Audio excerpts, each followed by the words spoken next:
if it is something that simple that we could just put parents back in the home? I think there's definitely something to that, right? But I think it Go back home. I think, and again, this is something that even though I'm an anti-to, hey guys, particularly school shooting in general, I think it's bigger than that. I think the community, as we used to know it, like, you know, and I'm really younger than you, like that doesn't exist anymore. Like we have helicopter parents and like, but can't nobody else do nothing with your kid. We can't assist. Like there's no assist. It's just like the parents and that's it. Nobody else saying to my kid. Yeah, like I think that it takes a village to raise a child. Yes. The traditional stranger kidnaps your kid off the street is about 100 to 200 per year in the country. The majority of them are family members. The majority of it, and 90, I think it's 97% of them are all returned within like a day or two. But it's mostly family members taking a kid, right? Some of them are on those lines. But the paranoia around that has caused people to like isolate themselves from like their neighbors that live like right next door to them. And I think that plays into this because again, there's sometimes like your neighbors see things that you can't see because you're too busy, or there's sometimes your kids will talk to your neighbors that they won't talk to you about, right? I was one of the few kids that talked about sex when right? I was one of the few kids who experienced talking about sex when I was 7. My friends learned about sex from my parents because their parents would not talk to them and they were afraid to talk to their parents. You're all right. They're all of Christian. Hold on. Let Adrian go. Yeah, he was polite. He was polite. You said I can after the last one, but I get it. Oh, I apologize, Mark. You'll get after Adrian. It's awesome. Nah, let Mark go first, man. Go ahead, man. All right, then Adrian. Go ahead. Yeah, there's something going on here, guy. Can I talk? There's something going on here. All right, there's something going.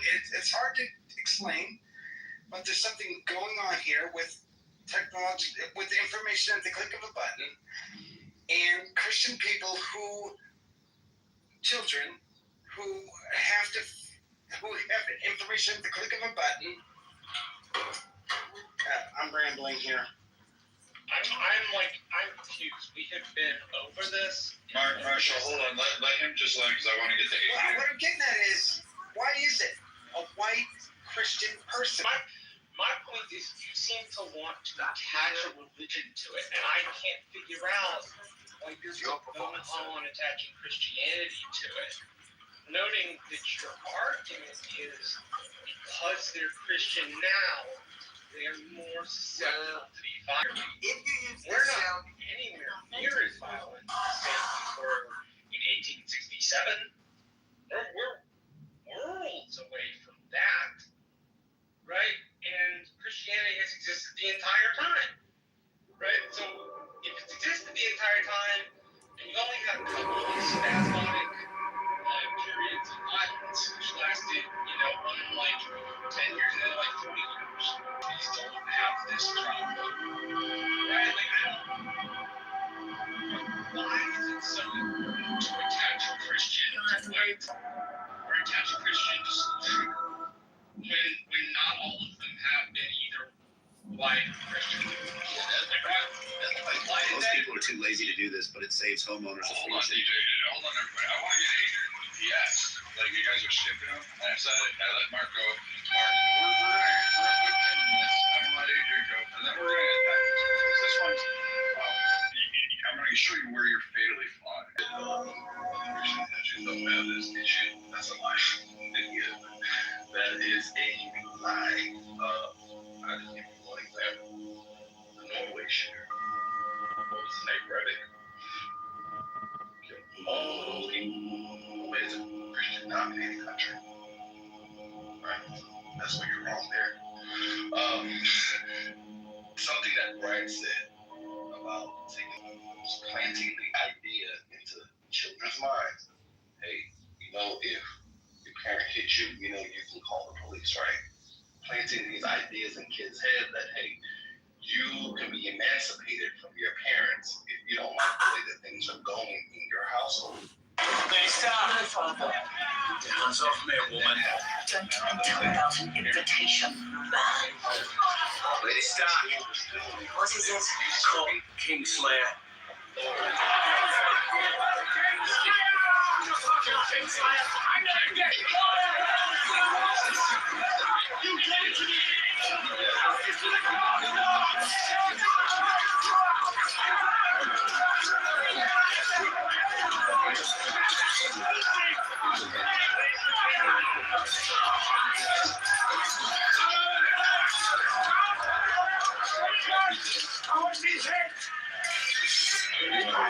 Who stands between the Father and his vengeance? Asks for death. Your master! This man is our prisoner This monster killed my son. and crippled mine. He will answer for his crimes, I promise you, but not here. I will have his head. And if you try and stop me, You will strike me down? Right? Have you forgotten me, sir? Cannot deny. I am the widow of your liege lord, Eddard Stark. I am the mother of your king. where is our king now? You know very well. Right? He has gone to the crag to accept the surrender. Aye, gone to the crag, but not to negotiate. He brought that foreign bitch with him. How dare you? Threaten my lady is an act of treason. Treason? How can it be treason to kill Lannisters? I understand your grief, my lord, better than most. I understand it. But in the name of my son, wise men do not make demands of kings. Fathers who rule for their sons do. I will have his head. Thank you for fighting on my behalf, Lady Stark. I would have come to your defense, but Take him to the stockade. Bind him with every chain you can find. A real she-wolf for you, Lady Years. So much fish left in you. And bag him. Lady Stark. you don't. You risk getting locked up. Because you don't get to tell somebody else for a pound of talk. Adrian, do you? Yeah. So Adrian, do you consider 4 mass shootings in 14 years a lot? One is a lot. Okay. So, your Norway example seemed like a stretch to me. Like, just because something happens one time. In a controversial new bill that just passed, And all like 50 referencing states about approved what the 930 other Christian nations and this issue in Norway, which has had 4 mass shootings in 14 years. So it's not an example, right? Like, I hear you saying one's a lot. I understand. In comparison to the U.S., that's not a good standard. I don't know why you said before. It seems utterly ridiculous. Just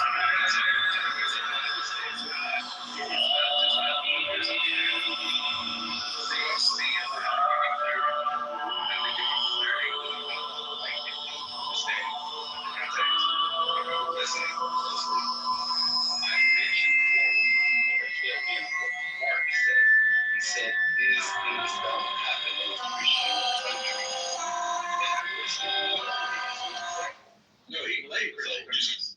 He's on the phone. I was talking to CEO. Yeah, I'm saying Mark blamed Christian countries. He said they that. That's a fact.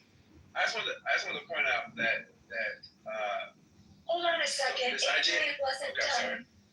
I'm not, man.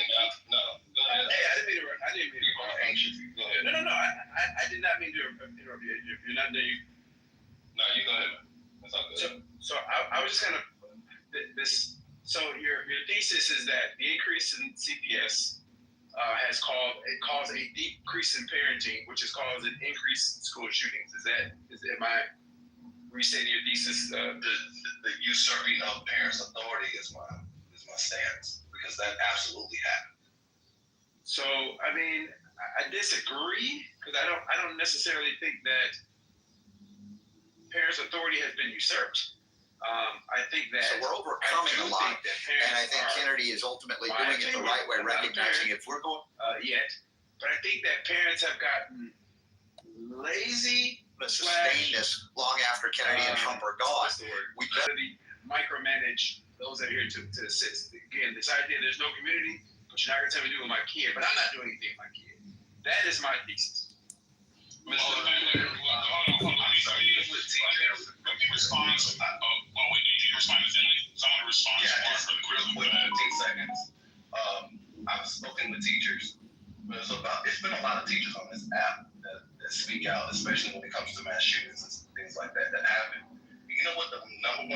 that all of those teachers have in common that they say that they love? They say they love helicopter parents. They say that helicopter parents are the best parents in the school because they're the most engaged, they're the most involved, they're the ones that come to the parent-teacher conferences, the school board meetings, the PTA meetings, all of that stuff. And they don't play about their children. They want to know exactly what their children are learning and see how they're being productive in class and make sure that they're on top of their things, right? In school and at home. So a lot of teachers love helicopter parents. So to have these parents helping your child's school life and home life. I was just going to mention really quickly to claim to some degree. I like to believe that you did it. Like you say, it's fact. It's a fact. It is not a fact. The Virginia Tech shooter was Asian, my nigga. Okay? The Parkland was like half Hispanic. We already talking about they was Hispanic, and like Red Lake was Native American. Appalachian Law was black. Detroit was black. Was black. Like, I don't understand, where you're getting all of them were white and Christian, bro. That's why I feel like you're being disingenuous for the sake of being disingenuous. And Christian, that's like, it almost sounds like you have to be some religion when you're born in this world. So if you're born in a Christian country, that automatically makes you Christian. I don't believe that at all, bro. You can't, if you're not practicing Christianity, you don't go to church, you don't pray in the name of Jesus, you don't do none of these things, but automatically you're Christian? Like, how is that even logical? It works that way for Judaism. Even if an Arab is born in an Arab country, that don't automatically make him a Muslim. School shootings are of white young kids who are raised as Christians. That's a fact. Okay, wait. Could you cite your citation for that, please?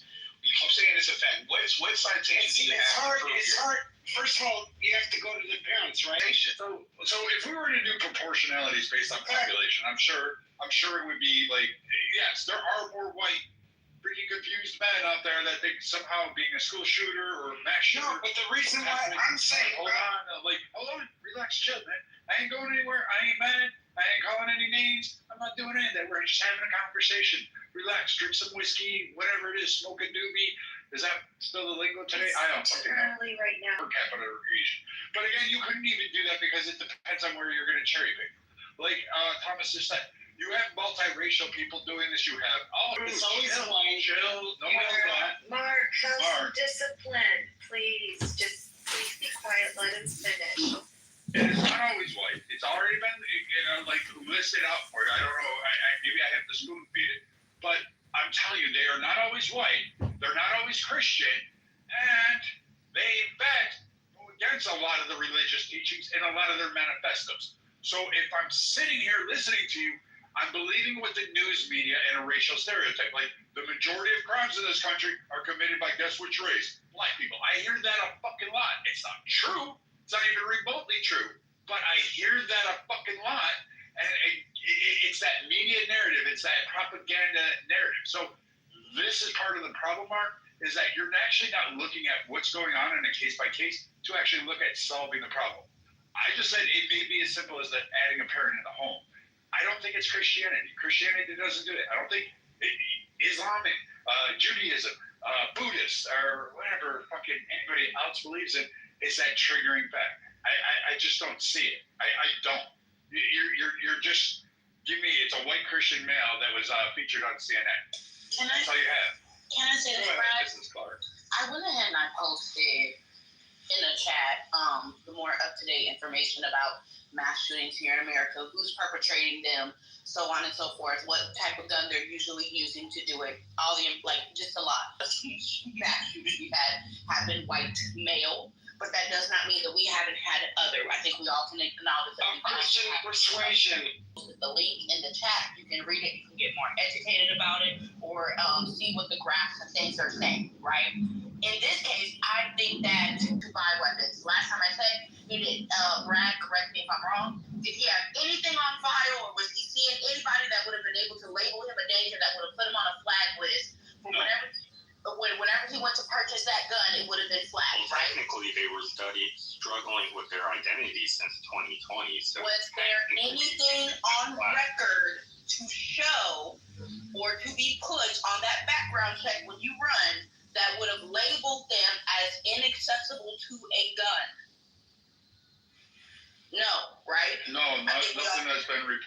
that. So no, Yeah, I so don't have.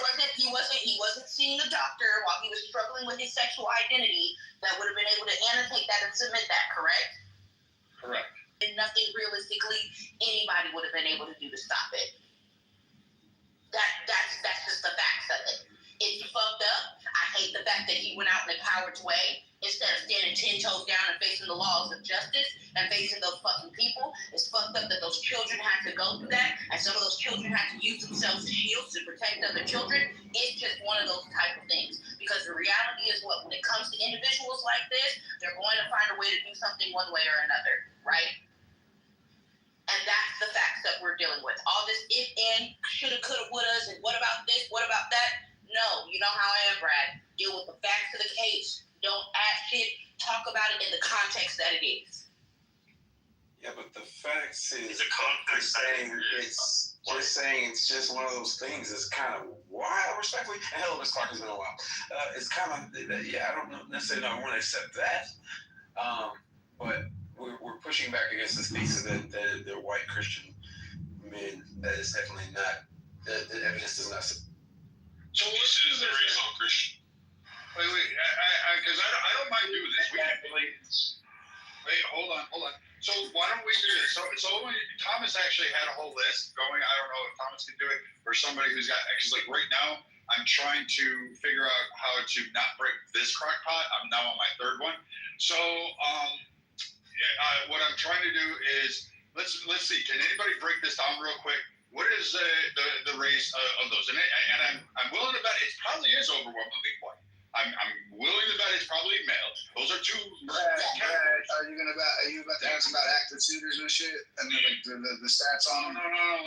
Listen to it. We're talking about a school shooter, so let's go ahead and diagnose it. Like let's find it, because maybe it is. Maybe it's as simple as, you know what? Let's fucking remove all the white kids out of the male kids that, you know, I don't know, have like fucking. Yeah, I don't know. Whatever. They play fucking. It's overwhelmingly white. It's overwhelmingly white. Over 90%. Over 90%. Over 90%. It's not 90%. It's not. It's over 90% up until recently. It's not. I got it. Up until recently, yes. I don't want to do this at all. I just hate when I have to do this, but I have to do this. Please, everyone will get a chance to speak. No need to talk over, and please be courteous of other speakers. If you just joined the room, don't just get up there and try to speak. Understand other people have been waiting to speak in front of you. Also, if you are on stage, you need to I'll go ahead and go on mute now. I think it was it Miss Clark that wanted to finish her point? Yes, ma'am. It was Weedman. Okay. Miss Clark, finish your point, and then I believe Weedman wanted to Throw me the cue too after Weedman. Okay. Just so that way we can have a quick breakdown. I'm going to move through this quick, right? Location and timing. Most mass shootings are likely to occur in workplaces and school. Weapon. Handguns are the most commonly used weapons in mass shootings at 74%. Rifles are at 32%. Shotguns are at 16%. Perpetrators usually tend to be white at 54%. Perpetrators are overwhelmingly male at 95.3%. The average age of a mass shooter in this country is 34.5 years old. As I said, it does not give the or far right, far left, or anything like that. Mass shootings are most commonly perpetrated with handguns, one being at least handguns, like I said, 73.5% here, and at least 0.67%. And most mass shooter perpetrators are typically males, with solo males being 94.6%, solo female only being 3.8%, male-female pair being 1%, and two males being less than 0.6%. There's the information. Okay, so we should do that. So just real quick, I want to emphasize it. So it's 54% white males. All right, that's probably in alignment with the racial breakdown of the country. Are we all in agreement? Yeah, it is, Brad. But it's also, it says she's right, 54% white. It's also 22 to 26% black, and it's 10% Latino. All right, just to add those stats. You know what? Fine. Then we are all on board. We agree that maybe it's not just the skin characteristics. Oh my God, we might get somewhere. It may not just be the skin characteristics. It may be something a little bit more deeper. All right, go ahead, Finley, or whoever was next. I believe it was Weedman. Yeah, but Weed Man, go ahead. Weed Man. Oh, Weed Man, I'm sorry. She effectively broke down what the statistics are. They waiver, essentially the FBI and the CIA does extensive research on this. Actually, one of my concentrations from my bachelor's degree was school and campus security. So what we did is we go back to the 1800s when the first documented attacks on schools actually started to happen. And it gets pretty deep. With that being said, her statistics are right. I would say more in the recent years, we've seen what would be off base of the norm, which was white, middle-aged men from the age of 35 to 45, whether you're talking about schools, active shooters out and about in the world, it's middle-aged white men. That's been typically the 90+% ratio up until I think just the last couple of shootings might offset it a little bit because there were some different, racial ethnicities involved. Nonetheless, I'll be honest with you guys, I don't think race is the biggest deal here, right? And I think we can all agree to that. We have kids that are being shot, and what's happening is they're realizing that people within my community, the security and risk management industry, are paying attention, and we're making moves, and now schools and communities are reacting, and so we're able to install different things and try different measures, and we're testing, we're exploring options, right? There's never going to be a picture-perfect situation here unless the truth is we lock the fucking school down. And then even if we do, we have one where you shot through the windows? Yes, this is the one who shot through Right. the window. So we get to this point now, which was my biggest worry through all my studies over the last 20 years in college and in this profession, is that we can create great access control, remove bottleneck situations from that access control. We can do a lot, right? What we can never stop is somebody from the outside just shooting fucking in. If somebody's determined to shoot, kill, and harm, they're going to do it. They're going to find a way, whether it's a bomb, a knife, a sword.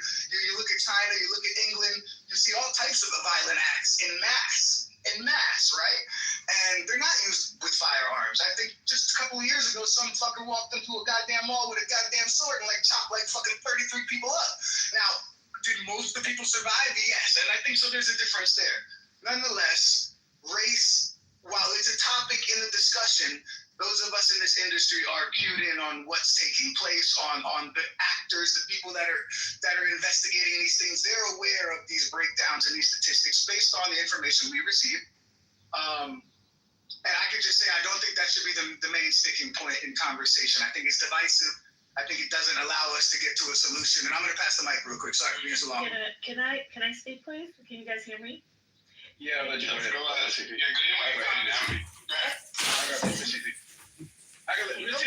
I'll go after. Thank you.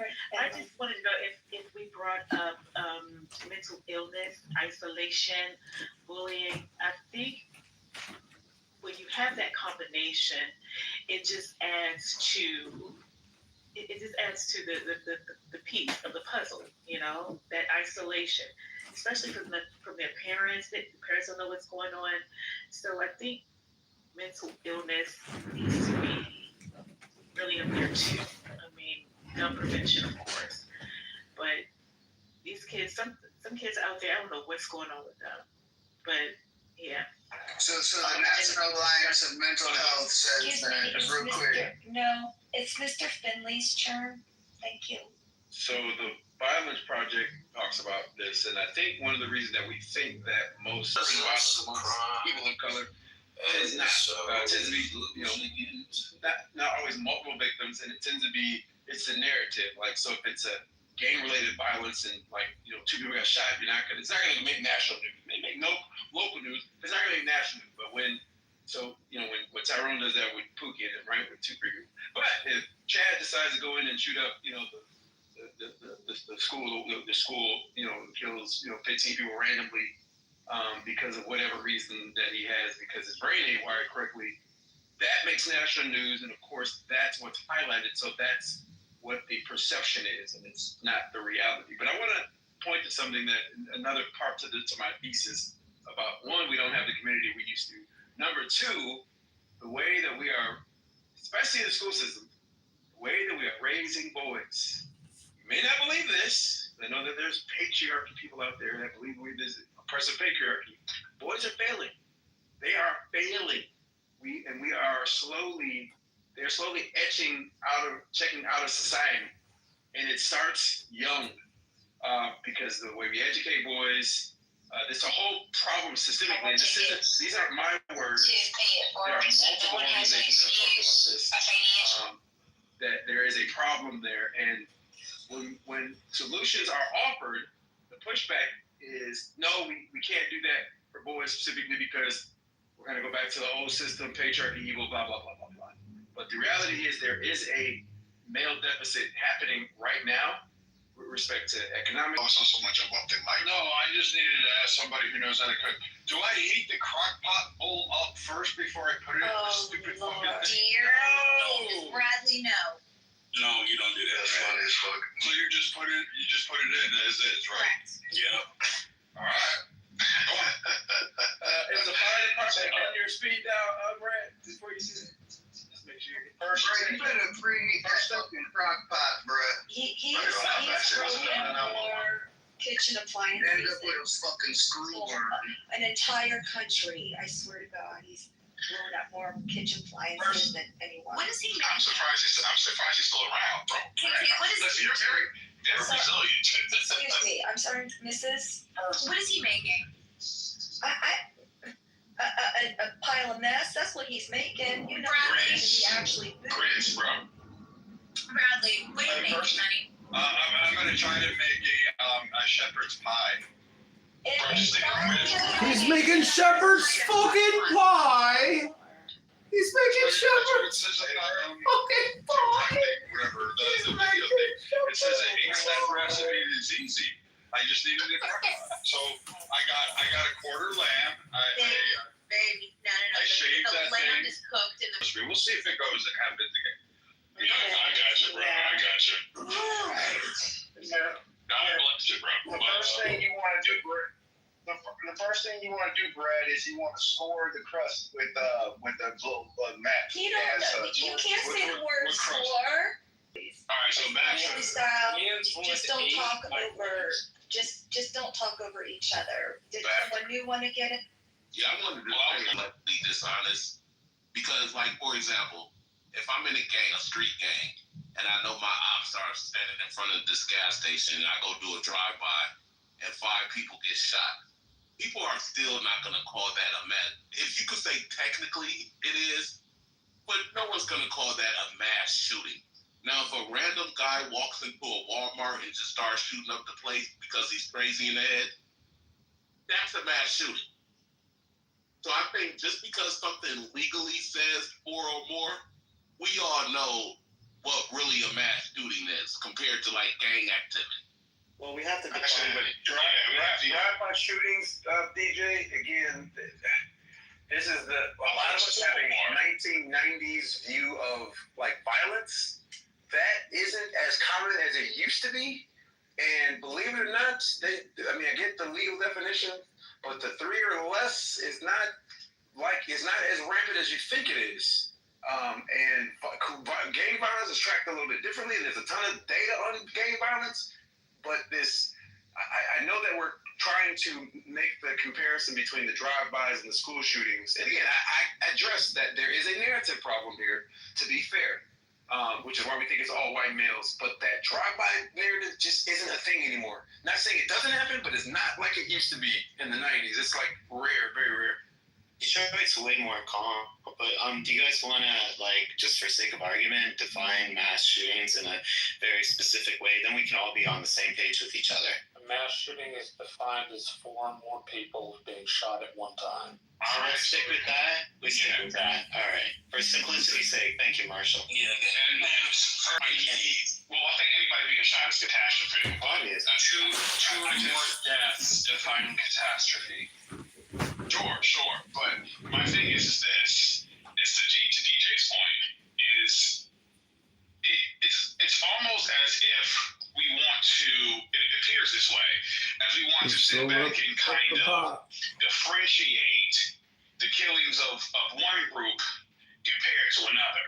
If someone goes into a bank or a school or whatever and starts killing a bunch of people, now the gentleman, as far as I know, the two children died, from as far as I know.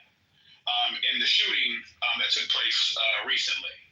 If a guy is driving and trying to get his ops and he ends up shooting, 4 or 5 people, the death is the death.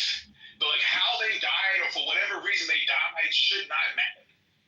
Yeah, let's stick with the basic. They were killed. So I don't like playing the semantics game respectfully, but they murdered niggas, and that's all that matters. So Thomas, the reason The context does matter. right, because how you deal with it is going to differ. This is why cities that are doing a good job of dealing with violence are finally able to deal with it, because they look at the underlying issue instead of we're just going to be aggressive and just be aggressive for the aggressive sake, right? That's not how you deal with crime. You're going to deal with the school shooting incidents, which we're really not dealing with, differently than the gang violence, because gang violence, you can look at the underlying issues to stem that and slow it down. I mean, you'd probably never stop it, but to slow it down. But to that point, Mr. Finley, as someone pointed out to the chat, hold on just 1 minute, please. I'll just be brief. Are we discussing mass shootings in general, and specifically in this case, school mass shootings? Because the remedy and the prevention of it does have some different variables. So which one is it, gentlemen? I thought we were specifically talking about school shootings, but all right, let's stick with that. Let's stick with that for simplicity's sake. I mean school mass shootings specifically. Yeah, sure. Okay, let's stick to school because it's in the title. If I can shed some light on this situation to help y'all out. I actually live in Minnesota and I actually work with the BCA, and I've been working on this case. I was on vacation for 10 days, so I just hopped on it within the past 2 days. To give y'all some information, I would actually really consider this more of a terrorist attack. This is something that's been going on that for whatever reason the news has not been specifically telling people is related to these online groups or these terrorist organizations.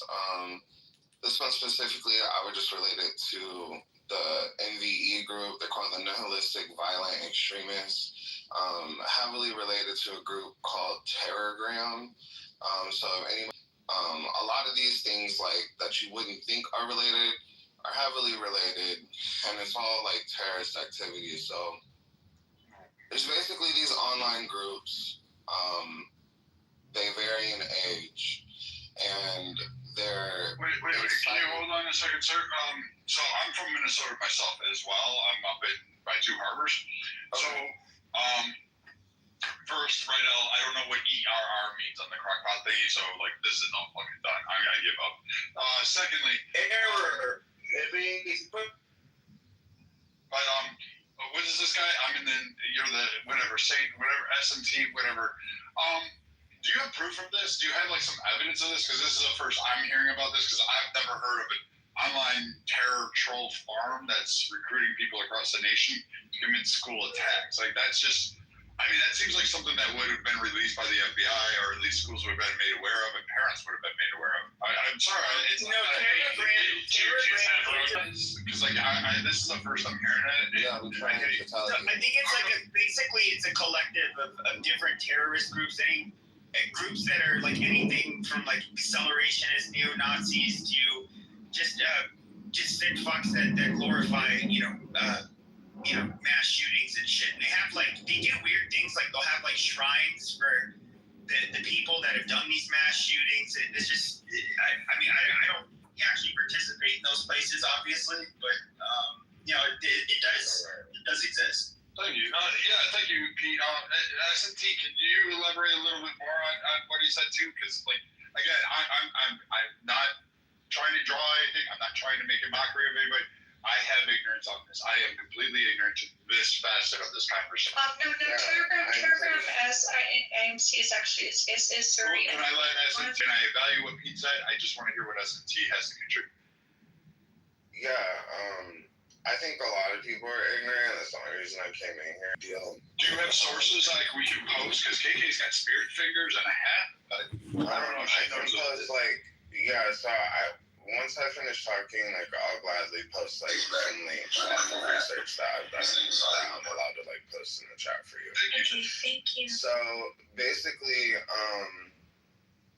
I'll say like with us specifically, we have had a string of what's known as swatting calls. So to get points on a leaderboard, they gamify this. So it actually gets into like what Pepe said, like neo-Nazism, accelerationism, where they have these concepts that basically the white race is in peril and they're doing what they have to do and they want to overthrow the government and basically insert a new world order, in which case they are secure.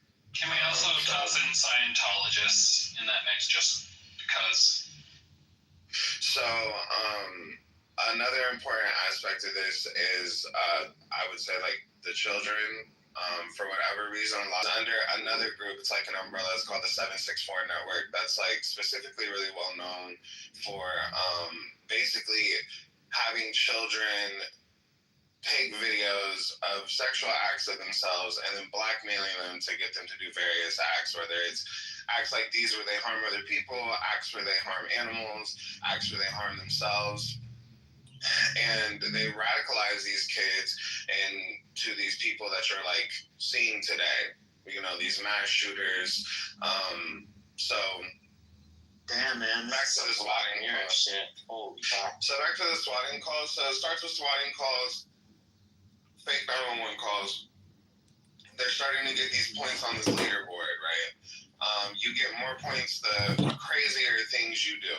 So I'll say it's not 1,000% sure, but there was a shooting in Minnesota on Lake and Stevens Street in Minneapolis, in which case 2 men were shot, but there was no suspect. It's possible that that one was related. Then that was on the 23rd. On the 26th, the day before yesterday, there was a shooting at 3300.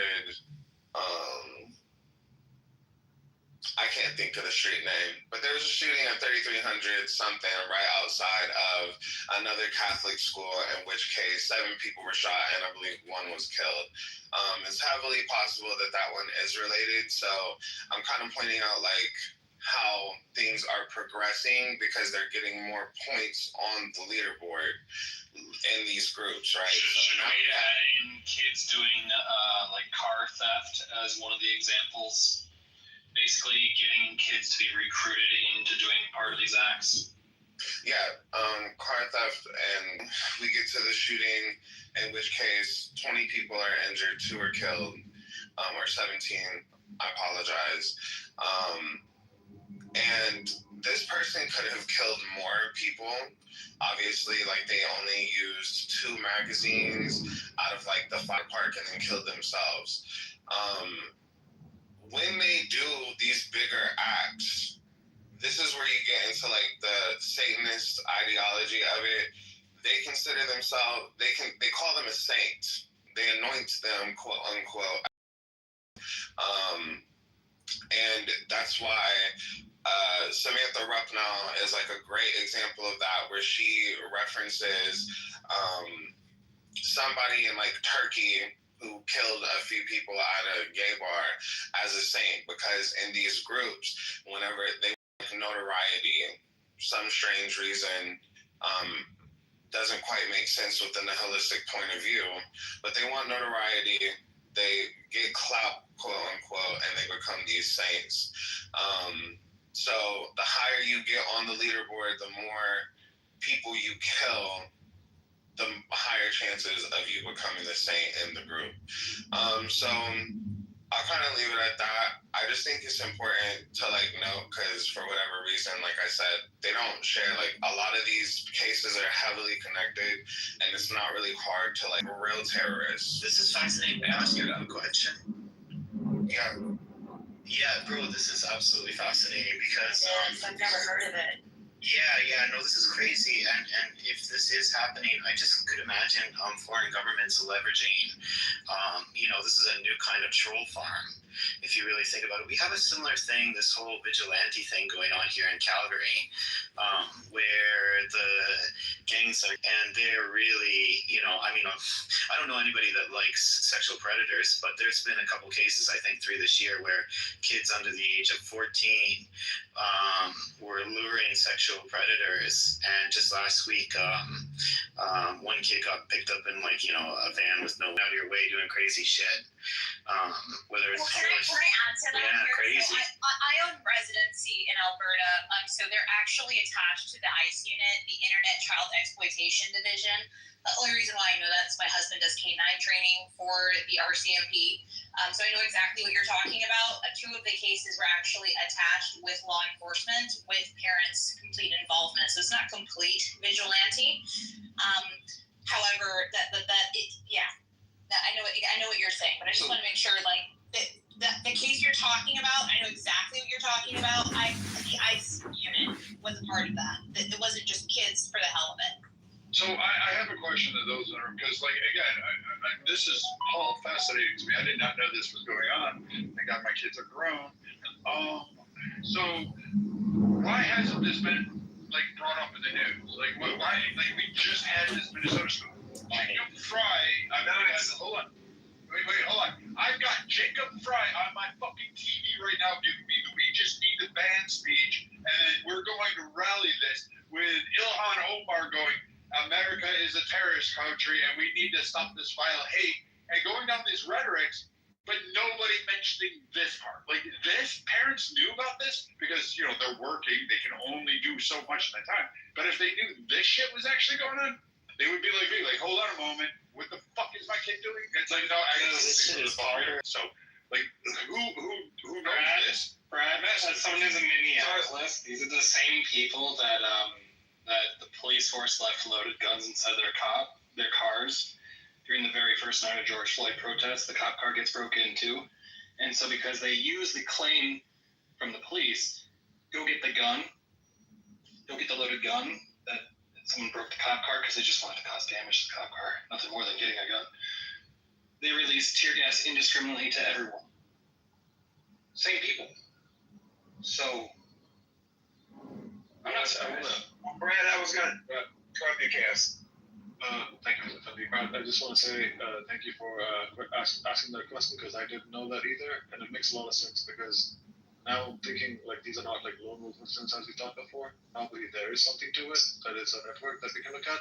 But this is really fascinating news for me, and thank you on the state for saying this, and also Brad for investigating. Yeah, thanks for this room, Brad. I mean, this is fascinating. The same shit's gonna end up happening in Canada too. So it's not completely off topic, definitely. I agree. It's something, excuse me, Mr. Finley, I'll go right straight back to you, sir. Something that's interesting, and it goes back to the full circle of what someone had brought up earlier, and we only had this room open for an hour, which is the parent being removed from the actual family, the parents not being actively engaging with their child. So these young teens in particular can engage in really deep dive search onto their tablets, onto their computer screens within this community. So it kind of does tie into it. I'm opening my eyes to it as well. I'm the same. I would love to do a room on this topic just to open the ears and eyes of parents that may have young teens. I'm going to add you as a friend right now, and I would love to chat with you about this. Go ahead, Mr. Finley, and thank you. So with this group specifically, because I've heard of it before, but from my understanding, it's very fringe and only a couple of cases here in the States, because it's not just here in the States that this group has had influence on. There's other instances in other countries, but it's very fringe, and it's the connections aren't there to say that there's a pattern that we have to do that requires a response. I think again, there's only been 2 people that are loosely connected to this particular online group, as far as I understand. Can you go into more detail about what you understand about? So it's been mentioned. So I study criminal justice still, and I read a lot of stuff by the Violence Project, the Innocence Project. like there's different groups that I read a lot about, and I've heard this, like whenever there's a mass shooting, once the dust settles and like the facts come out, not in the news facts, but like the facts come out from the organizations, they talk about, what they've investigated, et cetera, a clear link between all of the school shooters here. There's only been 2 in which this has been loosely mentioned. And when doing the Madison is one that I can think of off the top of my head. I forget the other one, but I know the Madison shooter, because that's when I used to be in law enforcement in Wisconsin, so I still follow a lot of stuff there.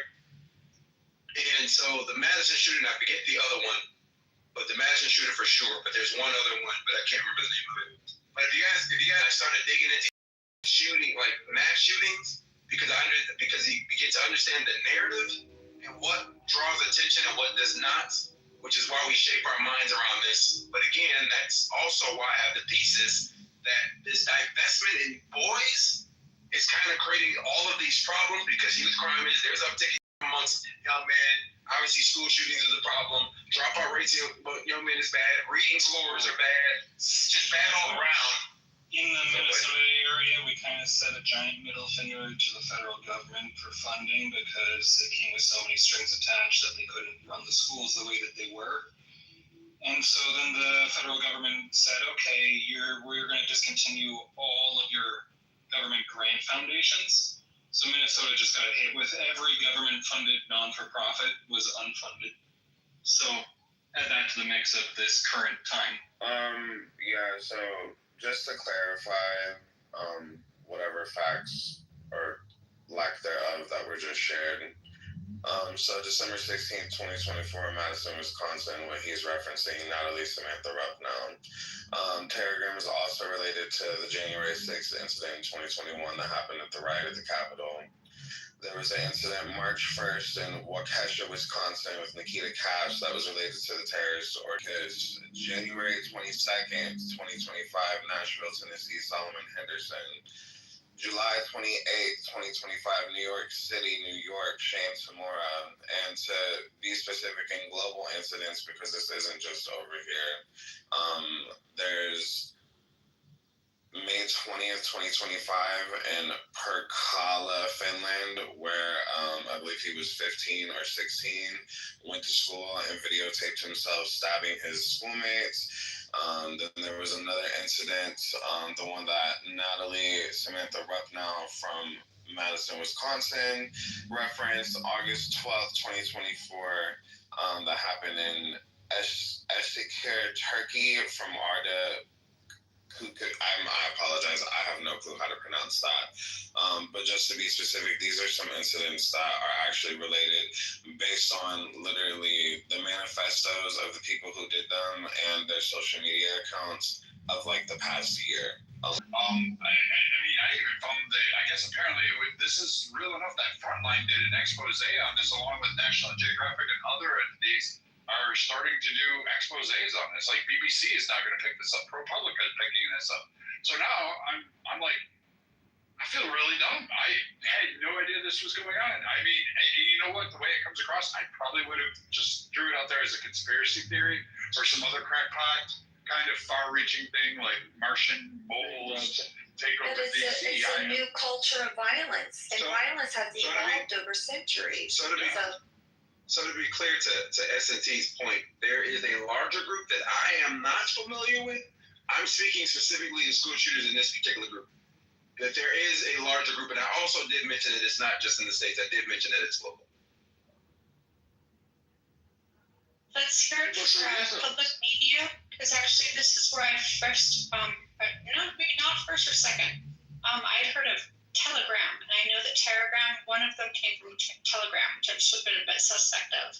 So I was taking my suspicion of Telegram, and actually NPR did something on Telegram. And I was like, hold on, Telegram, or they're talking about Telegram, so that's why I watched it. So NPR actually broke one of the stories about Telegram. They also included it, there was 4chan is the other thing that's also you can look up. But yeah, let's hear it from public broadcasting. NPR did do a really great expose on this a while ago. Wait, we want to fund them. Let's cut fund them. In my home in British Columbia, Amanda Todd, I don't know if you guys remember this story. She's a 15-year-old girl from British Columbia. And what happened is that she died by suicide, right, in the Netherlands, right? So she posted a video in September 2012, right, of her using flashcards saying that she was exposing herself, like her body to by webcam to a stranger. And he said, if you don't send me pictures of you doing all these weird things, then I'm gonna it was a sextortion case in cyberbullying. And it was this Dutch guy, Aiden Koban, this Dutch-Turkish guy. He was in Netherlands and he was already convicted multiple times for online sexual extortion. And they actually brought this motherfucker to BC here, and he's in Canada now. He's got 13 years in prison. So, I mean, this kind of online manipulation of young people, it's just going to get worse because the technology is getting more sophisticated. All right. Hold on, because so before anyone goes, hey, welcome, Cedric. I'm not going to berate you. You can have all sorts of opinions up there. I don't as long as you can back it up and support them. But I'm just really fascinated currently. I just went to the State Department, and I shit you not, this is on here. The Department of State is designating Telegram Collective and its 3 leaders as specifically designated global terrorists pursuant to EO 13224 as amended January 13th, 2025. So this, ladies and gentlemen, was actually instituted by Biden's administration and codified over by the Trump administration. So 2 separate opposite administrations have carried this over. It goes through, Telegram is a transnational terrorist group that primarily operates on the social media and digital messaging platform Telegram. The group promotes violent white supremacists, solicits attacks or perceived adversaries, and provides guidance and instructional materials on tactics, methods, and targets for attacks, including critical infrastructure and government officials. The group also glorifies those who have conducted such abhorrent attacks. Attacks or attempted attacks by Telegram users motivated and facilitated by the group include the October 22 shooting outside an LGBTQI+ bar in Slovakia, a July 2024 planned attack on energy facilities in New Jersey, the August 24 knife attack on the mosque in Turkey, the September 24 DOJ charged 2 U.S. Telegram leaders with 15-count indictment for soliciting hate crimes, soliciting murder of federal officials, and conspiring to provide material to support terrorists. Additionally, the State Department has designated 3 leaders of Telegram as SDGTs, pursuant to EO 13224 as amended.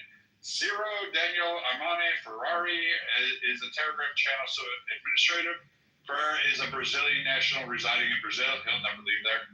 Nola Silva is a senior member of Telegram, is located in Croatian national residence in Croatia. And Hendrik Wall Mueller is a Telegram channel administration. He's a South African national residing in South Africa. South Africa will give your ass up. I believe they will. So yeah, this is like some real shit. Why didn't we hear about this? Where's my shit? That's a really good point, Brad. Why haven't we heard about it? It's a fucking high shot. It's got no head. We cut it off. This is somewhere else. Yeah, it's decentralized for sure. I apologize. No, I think what's crazy is that this is what we're supposed to be focusing on. I think both sides of the aisle can definitely get together on this and try to figure what this shit is, because I don't know why it has to be one or the other, but this is crazy though. This is the first time I'm hearing this. I'm kind of shocked that this isn't mainstream knowledge. So thanks to I'm the Saint for that. Also kind of a little ironic because the cult also venerates the saints, and you have I'm the Saint on it too. Just local It's actually not mainstream though. That's actually what's so what we're talking about is that I first picked it up off of Telegram and NPR, and then I'm the Saint works on this, and then we're picking this up off of the channels. But the major broadcasting stations are not broadcasting this. I only found it on NPR. About this, one of 2 reasons why. One, if this became mainstream media coverage, then A, you're going to legitimize them, or B, you're going to drive them underground. No, option C, you're going to glorify it. It's the same reason why. That's what I mean by legitimate. Yeah, it's the same thing as to why when human trafficking operations are on seeing the victims and the cases and the information. So you generally would have to have nowhere to look to actually see the court case and the entire operation from beginning to end. So I think that the moment, you're right, sorry Adrian, you're correct. The moment you legitimize it and you bring it to surface, you're indirectly recruiting. Exactly. And then there's VPNs and there's all sorts of different ways of hiding exactly where you're living. I mean, it sounds like these guys are pretty committed to the cause and they've been doing it for a long time. That's why we know who they are. But if you have crazy kids using the internet to do crazy shit, if it's a one-off, good luck trying to find out who they are. Like, you know. And the other thing is that, you know, how much control do you want over the internet, right? Control, like, even all these massive social media companies or internet companies, whatnot, they can't have total control over everything. Like, it's a hard problem. I mean, that's where they flourish. One of the reasons it flourished so much on Telegram is because it's very unmodified or moderated. Yes, Telegram is significantly unmoderated, so that's why it flourished so well on Telegram. Yeah, I was gonna say, like, I mean, a lot of social media is like controlled by somebody. Like, a lot of the internet is already controlled, so I don't know why you couldn't just, you know, filter the kind of messages and information that is being, you know, going through your system and just stop that from happening. Like, it's completely possible. I was saying that it's possible because someone was saying that, like, you can't stop it, and that's the point I was making in the chat, that I think some people, you know, always bring up this counterpoint of, like, not being censored or, like, you know, someone not having too much control over the internet, which they already do. They can, you know, stop you from saying certain things already. I don't know why some people are like, you know, at the risk of allowing this kind of culture to continue, like they just want to protect some kind of like free speech thing, which is this isn't a free speech thing. You know, things on the internet. So yeah, I don't know. I think people should get over that, and things are obviously influencing me. Man, you know, recruiting very mentally unstable teenagers is not a bad idea. It's a cheap way to rip apart the culture of, you know, it's asymmetrical warfare at its highest. It could be asymmetrical warfare. I'm not saying it is at this moment, but Well, you also have the administrators of the platforms, and I think, I'm not sure if this is, as to my knowledge, Telegram is founded and still owned by a foreign national, maybe Russian, I think he's Russian. So, yeah, so there's a certain amount that, this is from a Russian Telegram and from a Russian owner, and it's kind of interesting actually how the shooter had Russian written, although incorrectly, in English on the guns. That's a little bit creepy actually, but So I want to know. A lot they are for it. They were trans, and that's got to be the highlight talking point. But apparently, this shooter, the school shooter, is somehow connected to this organization that I'm now watching. Like, I got a pool of documentaries and research on it, and I guess apparently they're responsible for the Christchurch attack.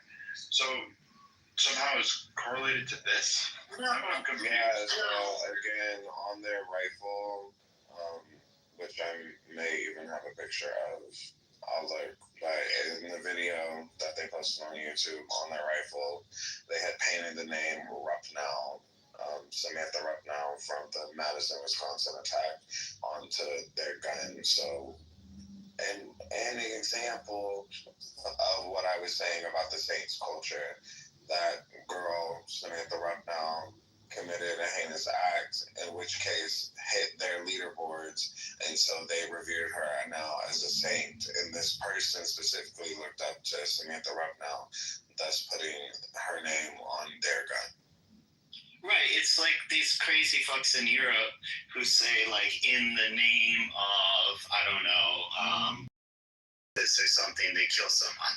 It's not as if they're organized insider member of ISIS. It's just that they go online, they spend all this time in their parents' basements, they get inspired by them, and then they do shit, and they want to claim association with them. It is a loose association. To what degree or not, well, that's, debatable, right? Under how much influence is probably a case-by-case sort of thing. But it is one of these things where the intentions of the individual person is terrorism.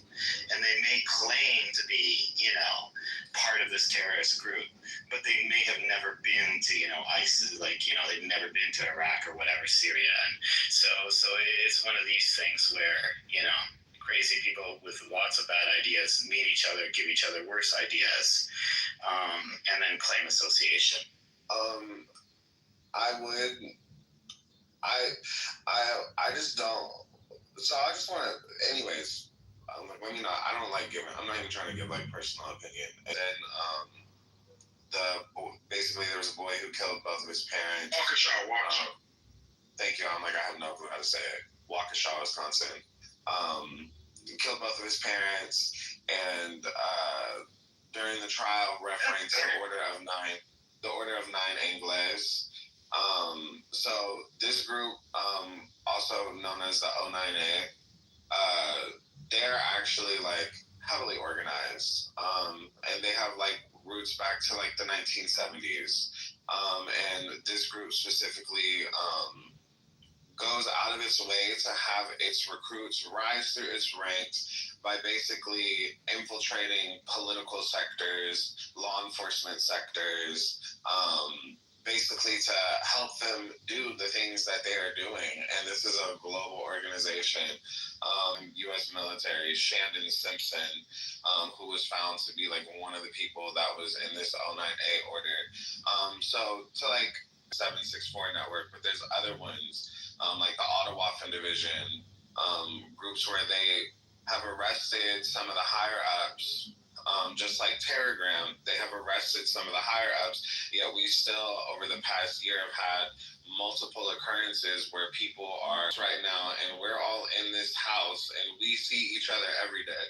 Excuse me. And we hold true to these ideologies. I think, like, for example, we know how people on Clubhouse historically over the past 5 or 6 years have planned huge events, have done like things, you know what I mean? The social media networks that they're using are simply like this but encrypted. Discord is just like this but encrypted with better text form. Another one is Signal. Was it last year that they were mad at the president because those military plans, they were talking about them on Telegram, and they invited the journalists keep this violent information that they're sharing amongst each other safe without obviously getting caught and arrested. They're sending out, like books, zines, programs, whatever you want to call it, on like how to make poison, how to make bombs, how to properly kill somebody, how to properly plan, something like this, in which case to like route yourself into an area and get as, these are like things that are actually like, in my opinion, in some cases, very well organized, depending on the person. And I would say this from the evidence of, you have the people who are just calling 911 with fake information, and then you have the people who are actually starting to commit these acts, and then you have the people who are doing like these bigger events. Based on what you cited, and then what I'm reading, because like I'm just completely fascinated, and then what I'm watching, just quickly on clips here, everything goes, it's white supremacy. However, I'm going to carve this one out. There seems to be, it does have this like nationalistic tendency. I'm not going to discount that. But I'm confused as if the leaders, not all of them, they're not all white. That's an amazing part. And none of the people in feminists seem to be, like, I would say white supremacist, but it's labeled as a white supremacy. And I mean, I think the reason why it got missed and why people aren't aware of this actual being spread, because this is actually calling, like, I'm looking at like chats that they've managed to excerpts from court cases. They're showing like, oh, target your church. Like that doesn't come from like, you know, white supremacist groups. This is something far beyond that, I would say. Like, am I missing something, or is this just the way the news media is trying to label this? They can't figure out what this really is, or am I missing?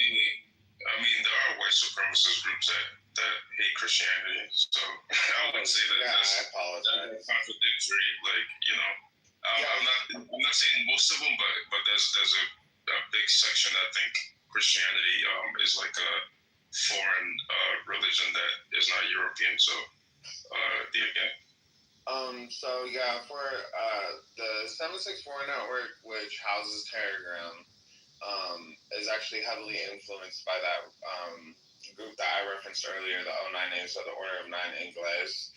And I think I posted a short link on them in the chat, but I would do some research into that because that kind of answers your question. So this specific group is one of the Satanist groups that I was referencing, and they actually are heavily against the Western.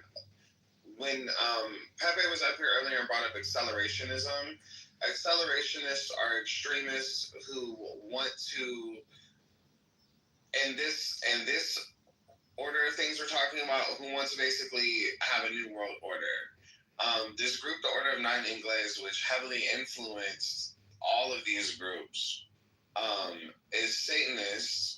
And they are heavily against Judeo-Christian values, and they feel like our government and system in the Western world is too influenced by these Christian values. So if you saw the video, just to kind of like tie it all together, so they have like this concept that I actually was just reading about it last night, but basically they believe that they're going to basically destroy the government here, and then at some point they're going to usher in this new world order of white supremacy. Then we're in like a phase where there's an aeon. This is where we're getting to like the Satanist concepts, right? So like everybody in the world is worshiping America, this aeon. Once that falls, a new aeon is brought in, but they're considering it like some time in relation to like its Imperium. I didn't fully read on it. God forgive me. I did post one of the leaks. There's something about colonizing outer space, and also like as far as like the white supremacist aspect, I'll just say no. I don't think you have to be necessarily white to be a white supremacist, because Solomon Henderson was most certainly black, but was definitely citing things from white supremacists and like using a lot of that language. I think that this is just like, you know, these groups who have these ideas and these goals and are radicalizing children, if that makes sense. Like that's pretty much essentially what's happening. That's who they're recruiting. You have a fascinating cat, Saint. This is crazy shit. So, Saint, like, I'm watching Curtis's video. Thank you, Curtis. Curtis put a video in the chat for you. Those of you that want to watch the shooter's video from Minnesota. It's eye-opening. Be cautious that you're not watching it in a place that, like, at work or something like that. Or around your kids, and don't stream it to your TVs and be dumb about it. It's disturbing. It's actually something that I would be terrified of, and if I'm scared of it, you should probably be a little bit afraid of it. I don't really care what clan they want to call themselves by. I don't really give a shit if they have Casper conventions and Target bedsheet sales. I don't give a damn. I'm just fascinated that I never knew about this till today. And everything you said, saying I'm cross-referencing and checking, and it seems to be accurate what you're saying. So I can't say this is just some sort of conspiracy theory or some kind of rabbit hole. I would never condone this. This is not something in my wheelhouse. I'm actually kind of disgusted that this has not been brought up a little bit more and been more precisely correlated, especially when after the incidents you cited. I have an issue with this. I have another issue, like as I'm diving through, I can see why people would have been choosing to ignore this, because I'm watching this. The Young Turks, they're doing, the neo-Nazi lady with a trans man on, Benjamin Carolello, talking about how dangerous this woman was because she's the voice of Telegram, but then finding out she's later discharged of it and she wasn't connected to it, but they were like going on because she was blonde hair and they went down this race thing. I'm like, I don't know. I can see why people like just don't pay attention to stuff that we should be talking about. This should be something that we know about. This should be something everybody knows about, especially parents with your kids online. I'm massively confused why we don't. I want to leave, so I just want to say quickly before I go. So I came in here. I didn't see any rooms like talking about it, but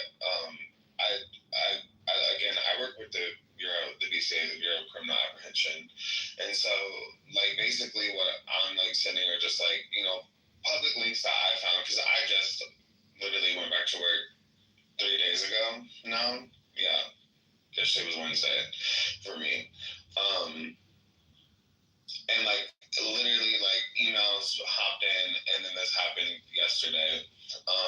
And so these are like just the immediate things that like my research brought me to, that are public. The information I'm sharing to you is like public stuff that I can like actually give people that I just think is important, because it's something that the news is obviously like not informing people on. And they're targeting kids. A lot of these groups and girls, it's not anything in reference to political ideologies. As you see, when you pay attention to the Minnesota one, for example, it doesn't make any sense. A lot of people would be like, okay, this is a trans person on the left, but the person's like citing this Republican guy, but at the same time, it's killed Trump. Like, these aren't anything that I would say are like held by any defined lines outside of these people specifically like reference their hatred of humanity and humankind, and they are enjoying the concept of getting notoriety from killing people in their early 20s. They're in their teens. They're 16 years old to it's important for people to kind of just be aware, especially if you have kids who are on video games, or who you're hearing referencing like specific stuff. Parents are getting charged now for Samantha Rucknow's dad got charged, the one from Madison, Wisconsin. I think that may have been the first one. As they should, right? To dad, people are looking for somebody to fall. Like, what do we do? So, would you mind? That's important. Would you mind like reaching out to KK? She wants to too. I think everybody that normally hangs around it, we find things that we don't know a lot about, and we want to do something more informative. I would love it very much if you would come to another one of our rooms. We'll do this on domestic terror or whatever legal we come up with, and we can sit down and really truly interview you when you have more time. We can do a weekend. But if you could reach out to KK and myself, I would love to sit down and just have this like really in depth, a little bit more information, and we can put up KK's got Spirit Fingers. She does this like whole power board where she's got all the links, and she does her whole thing. And we got like a psychologist, we've got teachers, we've got police, we've got military personnel and others. I would love to have you kind of help us walk through this and kind of be able to see this. I really truly am genuinely being sincere about this. I'm not trying to be troll. I don't give a shit. Come in completely dumb, and you're trying to baby walk me, everything, but that we can get to the guts and the meat of the substance right away if you'd be willing.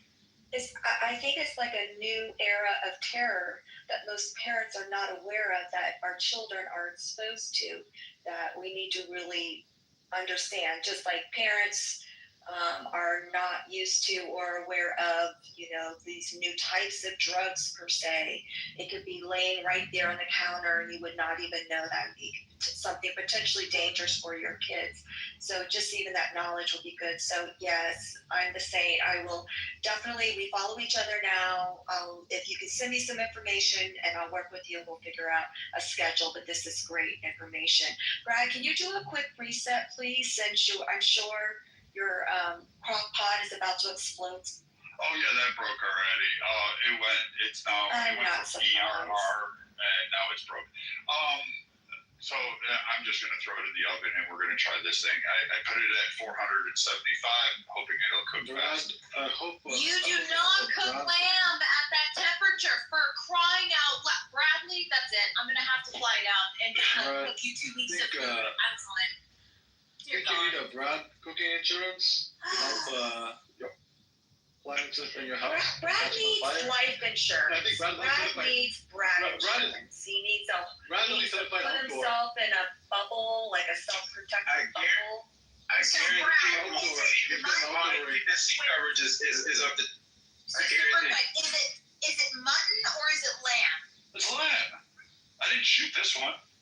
Okay, so it's not mutton. All right. Well, Did you say this one? Brad, why are you cooking lamb in a crock pot? First of all, did you marinate your lamb before you even put it in a Mrs. Clark, baby, I tried this with him. No, ma'am. What marinate means. Okay, there is no butter, there is no rosemary, there is no garlic, there what is the no salt or fuck? I pepper. know you're white, but you can't be that type He's of a middle-aged white dude. Do we expect him to Brad, I know you got some Worcestershire sauce, Mrs. Clark, mustard, and soy sauce. if I heard him right, he's actually in the middle of nowhere, Minnesota. I'll give him a little credit. They really don't know places up there. No. Brad's not there. I know. But Brad is certified outdoor, so he's an outdoor cat kind of a person. Indoor, he doesn't know how to do things, and he needs a special insurance to break it. Brad, go grab a local cedar tree, grab some cedar strings, and add that. Are you trying to steal this lamb meat? No, I tried to make this shepherd's pie thingy. I got the cream. I threw the meat in there. I threw the potatoes in there, and then I threw the peas on it, and I was supposed to cook it. It says easy recipe. You don't even have to peel the potatoes. You can just throw them in there. Did you wash the potatoes before you cut them? You're supposed to cut them? You're supposed to wash them. Yeah, no. Brad. It's just a blank screen. Do you have any liquid inside of the bottom of this crock pot? No, that was the first. That was the other one. Okay, it was probably erroring because it got too hot, and that's the only reason why the crock pot will error. So if there wasn't any water inside of the crock pot or liquid, it will do that. I think I put it in there. I did it on the first one. I did it on that other one. Crock pots with displays on them? Okay, we can have Brad's cooking school. Mine has just a knob. Can you reset the room, Brad, without your lack of cooking skills? So we have some new people on stage that may want to speak on the actual subject. All right. So pull your headphones away from your ear, turn down your volume. For it, she's gonna get it, and hopefully you can hear me. Marshall, can you hear me? KK? Yes, go ahead. All right. Ladies and gentlemen, welcome to the Political Compass, your one-stop shop for news and things going on. That is brought up on our stage. However, you must stand firm. You must be tough. You must validate your opinion. And don't be afraid of criticism. We actually want to have a back and forth with you. This is a biased conservative house. I make no qualms about that. I hide nothing from it. But I do welcome all differing political opinions. We do not discriminate based on race, gender, or fucking sky daddy issues. I don't care about any of them. All faiths are welcome. All races are welcome. All sexes, particularly those of women, are definitely welcome. We care about what's going on in the world. We want to cover the news. No, not everything Trump does is perfect. I still think he's better than Kamala. I still think he's better than the Democrats' plan going forward right now. And with that being said, make sure you listen to the mods. There's two queens in the house. That is KK and Patricia. If either one of them does not like you, you have problems. I can't save you. Don't back channel me.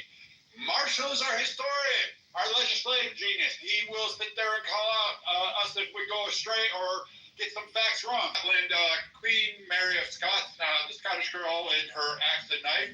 If you haven't found that one up, Google Scottish girl with axe, and you will find an entire fascinating thread. I just loved all the memes.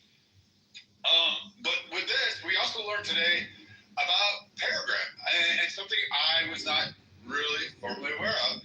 And I think we're going to have further room. So please follow the club, follow speakers, people you like. Expose on this. We're going to deep dive in this. So we're going to gather some information. We're really going to try to provide some information to people and maybe draw a big crowd so people can be aware of what's going on, what this is about, so that you can protect your kids. That's the overall goal. Is some of us have to actually stand up and protect the world. With that said, carry away. Do whatever where this new discussion wants to go, KK. I don't know where we're at right now. I'm just still fascinated and floored and still trying to figure out this fucking thing.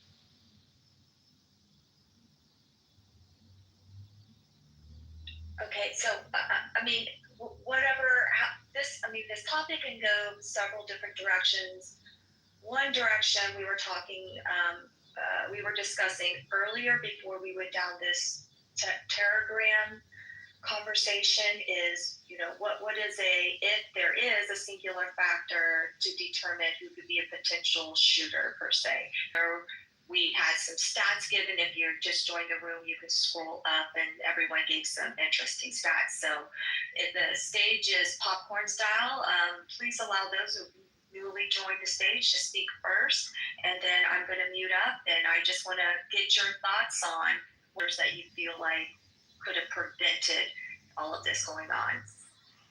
Yeah, so I'll put in my first thoughts, being that I'm probably the one on the stage that's the most recent out of the K-12 system, so I probably know the most about it, at least in recent time. That's just because you're 12. Yeah, it's fucking dumb. Like, I'm so sorry, but all the drills and all the safety preparations that we do, I mean, if you guys read statistics earlier, I'm hoping that one of them that was read is that the majority of the school shooters don't come from outside the school, they come from inside. It's the students that end up doing it. So, for example, when we go through all these like dumbass school shooting drills that we have to go through 24/7, quite literally all we're doing is just giving the game plan away to the shooter. That's all it is. It's the shooter's gonna come from one of you guys, and one of you guys apparently who's smart enough to operate a fucking gun and have a whole detailed plan out of how you're gonna kill people is gonna be too stupid to realize that when the classroom lights are off, that it means that people aren't in there. That's what all of a sudden that's what it means. Not that it's fucking off and everyone's huddled up in the back like a giant firing target to spray and pray in the back of the classroom corner. Or here's all the exit routes. Guess what? Now the shooter knows the exit routes too. So he knows exactly where to take you out from there as well. And like that's a big factor, I think, that whenever people go into these safety discussions, or they go into even more things, like for example, the arming teachers and all that bullshit that they want to go through there, even though statistically you can add on more, adding guns to the situation doesn't necessarily make it more safe, especially when those teachers or the people that are armed civilians don't have training in high pressure situations, don't have military training, don't have police training, and even some of the police, when they do have training, choose still to not do anything. We saw that during Uvalde. So like, there's a ton of things where we see people with training and without with guns that even when they're present during that time. So do I know what the solution is? No. But do I know what one of the solutions isn't? It's adding guns. That's not a solution. And thoughts and prayers haven't fucking worked for the last 30 years in a row. So that one's not doing anything either. What needs to happen, at least in my opinion, America needs to start caring more about children than they do about their gun culture. The moment that we stop caring about gun culture more than we care about the lives of people, or we care more about people than the right to have a tool that lets us play God, then maybe we'd be okay.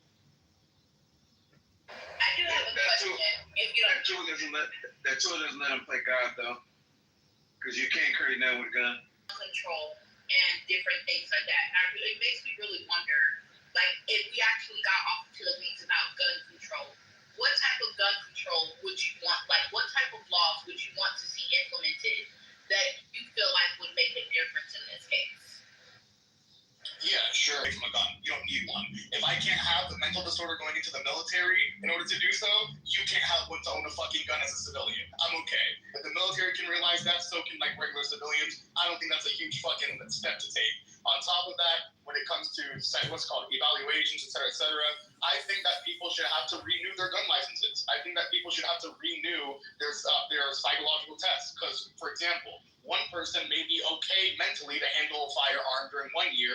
In 5 years' time, something crazy could fucking happen to them where they develop something where they're no longer able to do so, right? So I believe in the same way that people have to get licenses renewed for multiple different things, so should gun licenses, and so should the test to see if you're mentally fit to carry a gun as well. That would be one of the most basic ones. That in order for people to buy certain rifles, certain pistols, I know depending on where you live now, you have to have a pistol permit and different things like that. So there are states that have licenses in order for you to own, in order for you to conceal carry, and do different things like that. I think like even in certain states, if you're under a certain age and you decide to buy a pistol, you have to have a pistol permit, which you go to your local sheriff department. And yeah, you can't, in certain states, you can't even buy one unless you're 21. Yeah, this county required a pistol permit. I'm sorry, Marcy, what did you say? This county required a pistol permit of the shooting. Yeah. The county specifically requires a pistol permit. I think. Yeah. So, and then too for the I think the bigger part here, and I agree with you, is the mental. And this is where it kind of gets tricky. You're going to.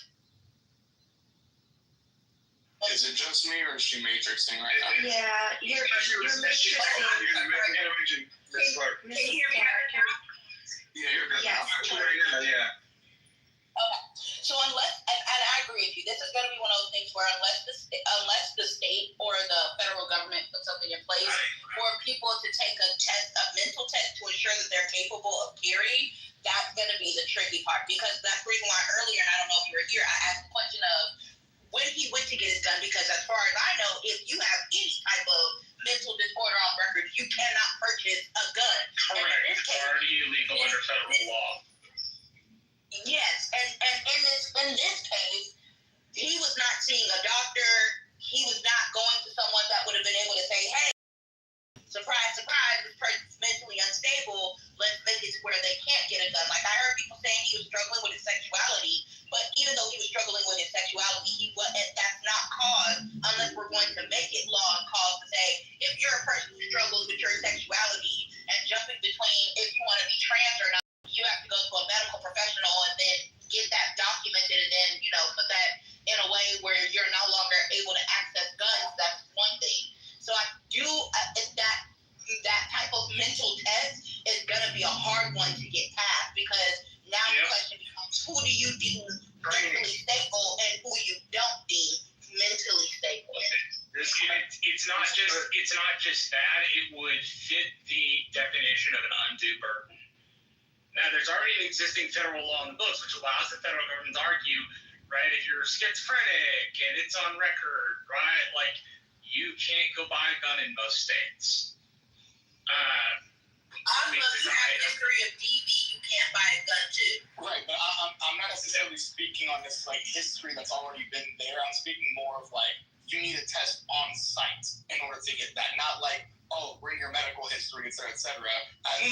Before you need to go get assessed before going ahead and. One of the problems is that the court calls stuff like that an undue burden. There's a balancing test the court does with rights. And one of those tests is a reasonable person undue burden test, right? And the question is it an undue burden to have to take a mental test? That would be the essential question. I understand that. Marshall, I think the opposing question from the moral perspective, at least to me, goes, where's the undue burden of the amount of people dying every single day, especially children, from this shit? Well, that's a different argument. Marshall, I thought in this thought experiment, we were, and I could be wrong, I thought we were not using the Second Amendment as our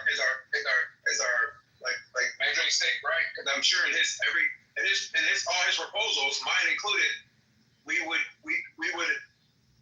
abolish the Second Amendment, and gun ownership would be a privilege, not a right.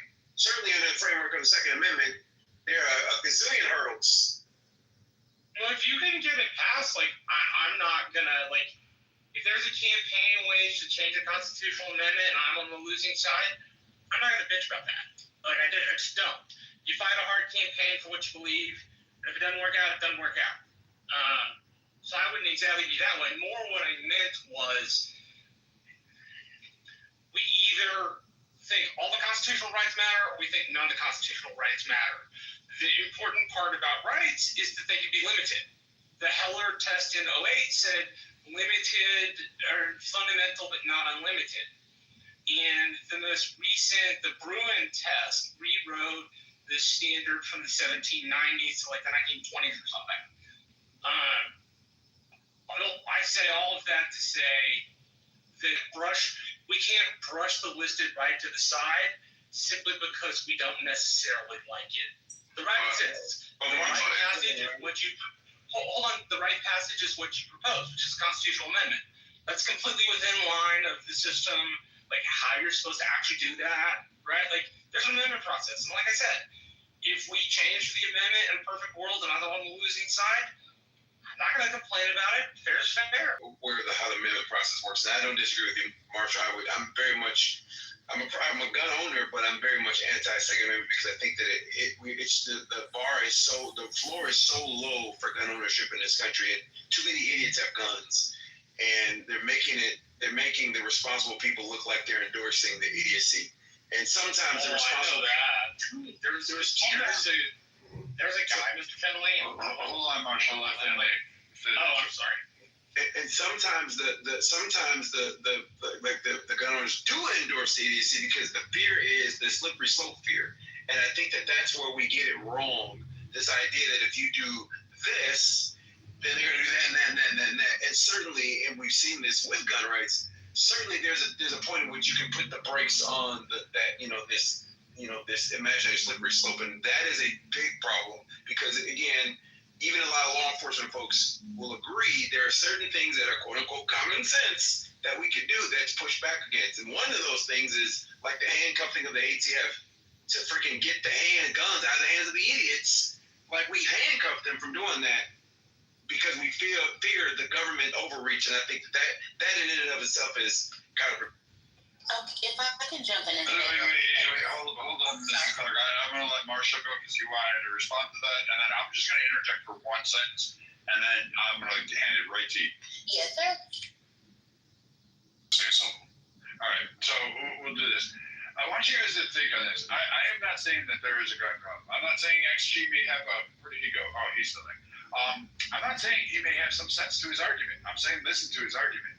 Also, for those that are pro 2A, like who own multiple firearms, like I do, I want you to recognize this moment, because once you give up a right to the government, you no longer get that back. You will never get that back.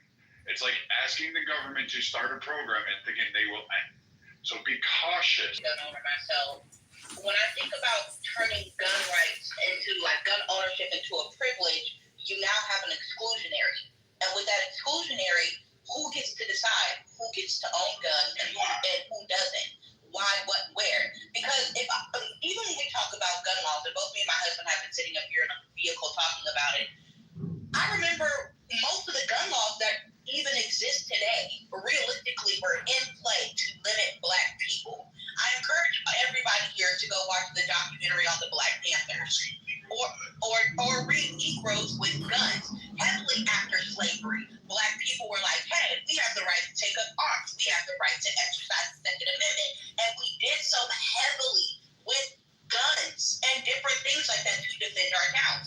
That's when gun laws started coming out saying who can't own a gun, why you can't own a gun, when can you carry a gun, stipulations to carry a gun.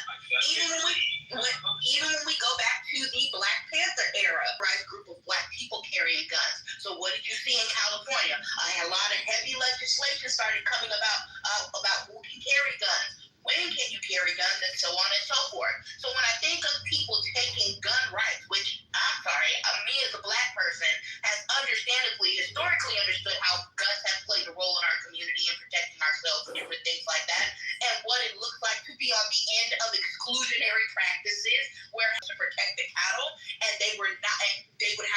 minorities come out because they heard gunshots. And the idea that Black people had guns, guy, I don't ever remember you talking to so-and-so asking them these questions about why they shoot their guns. So why are you asking me?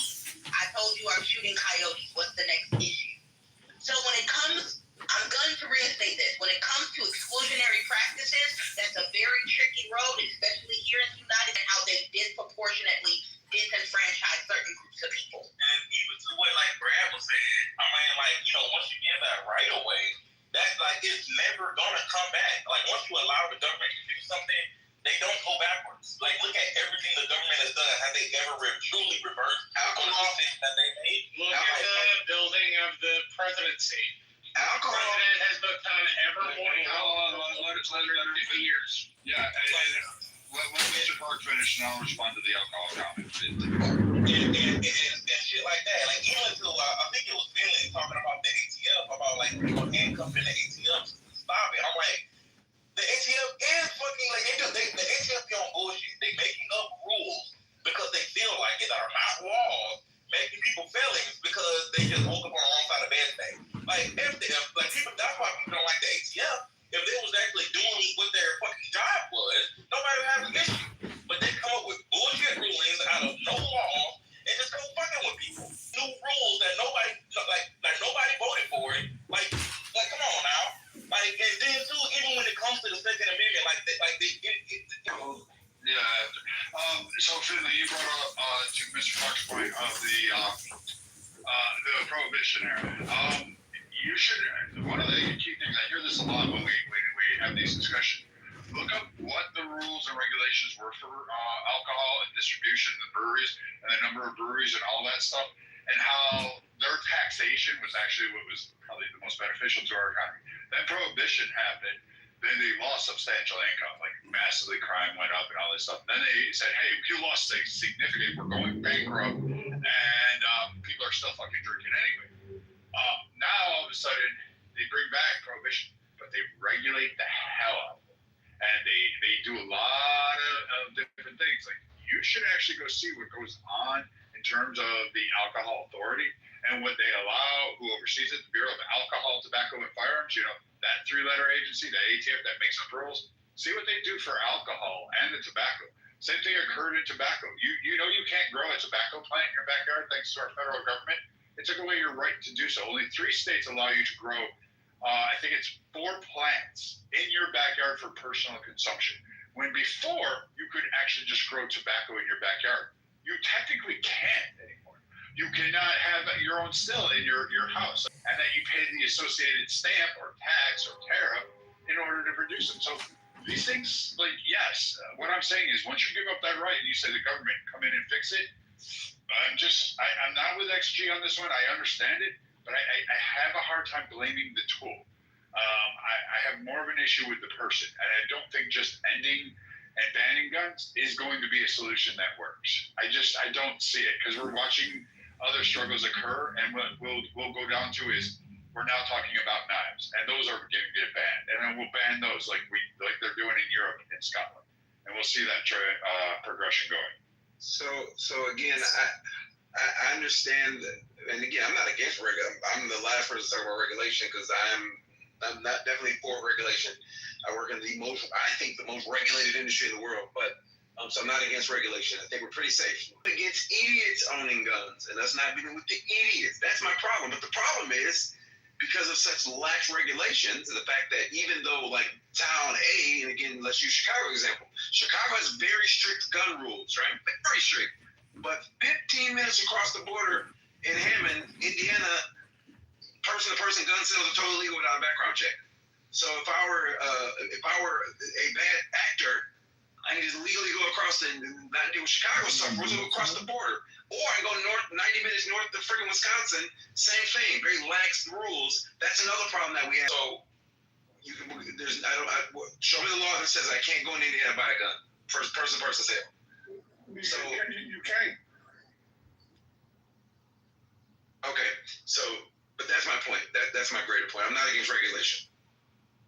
But I live in Illinois.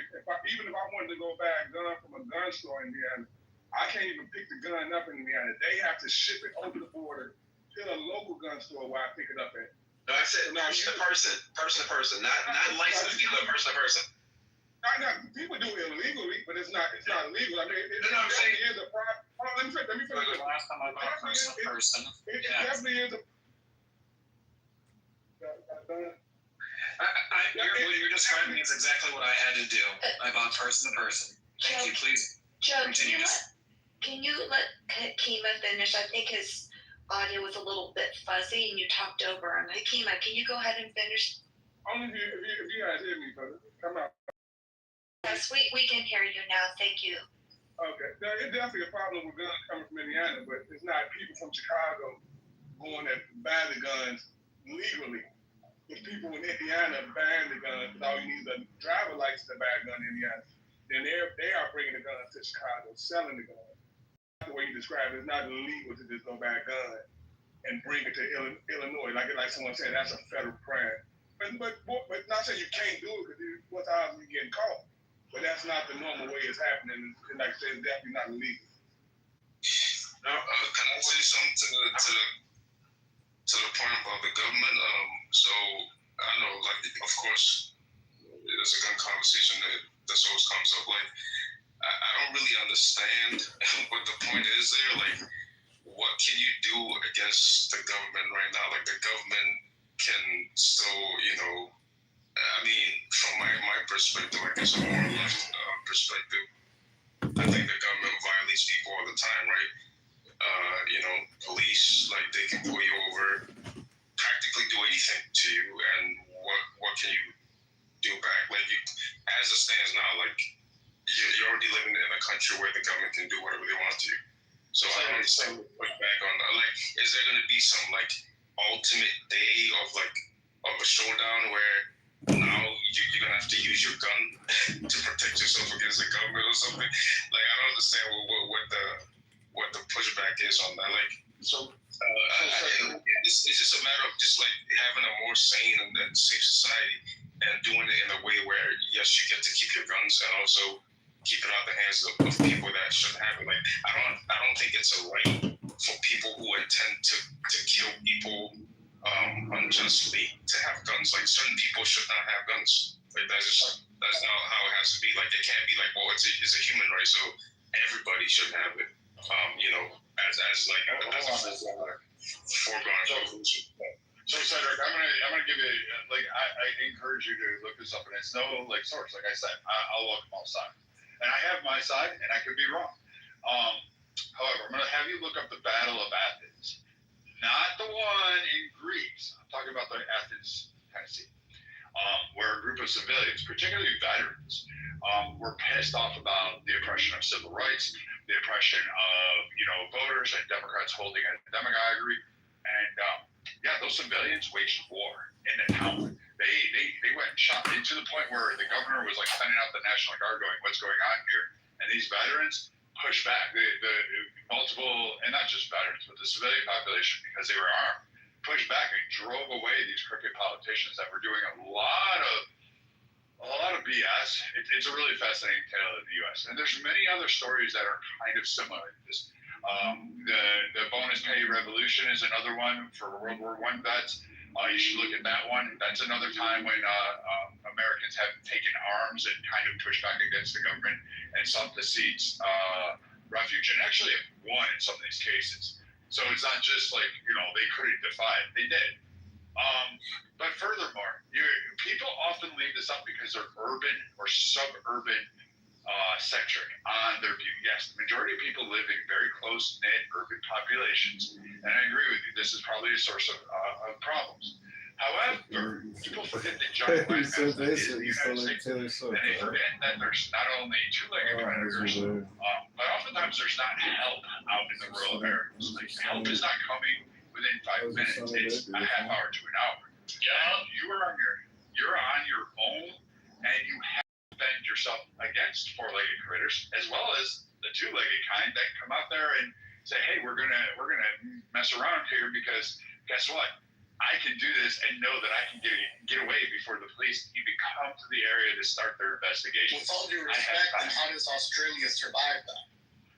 Australia does it. If you actually go into the bush, Australia manipulates its numbers and manipulates it, but they have no problem glossing over the fact that they just like to murder fucking indigenous tribal people, black people in that region. Oh no, don't get me wrong. I'll call them out on that all day. What they do to the Aboriginals is terrible, but at the same time, the argument is fighting against the wildlife. The Australians have had guns banned since '94, and they've survived the outback for I don't know how long now. But they also give carve-outs only to certain people. Well, it's separate safes, which just to me doesn't make any sense. Like, what fucking use is a gun if it doesn't have any bullets in it? Gonna do to the federal government. A prescient answer is consider Afghanistan.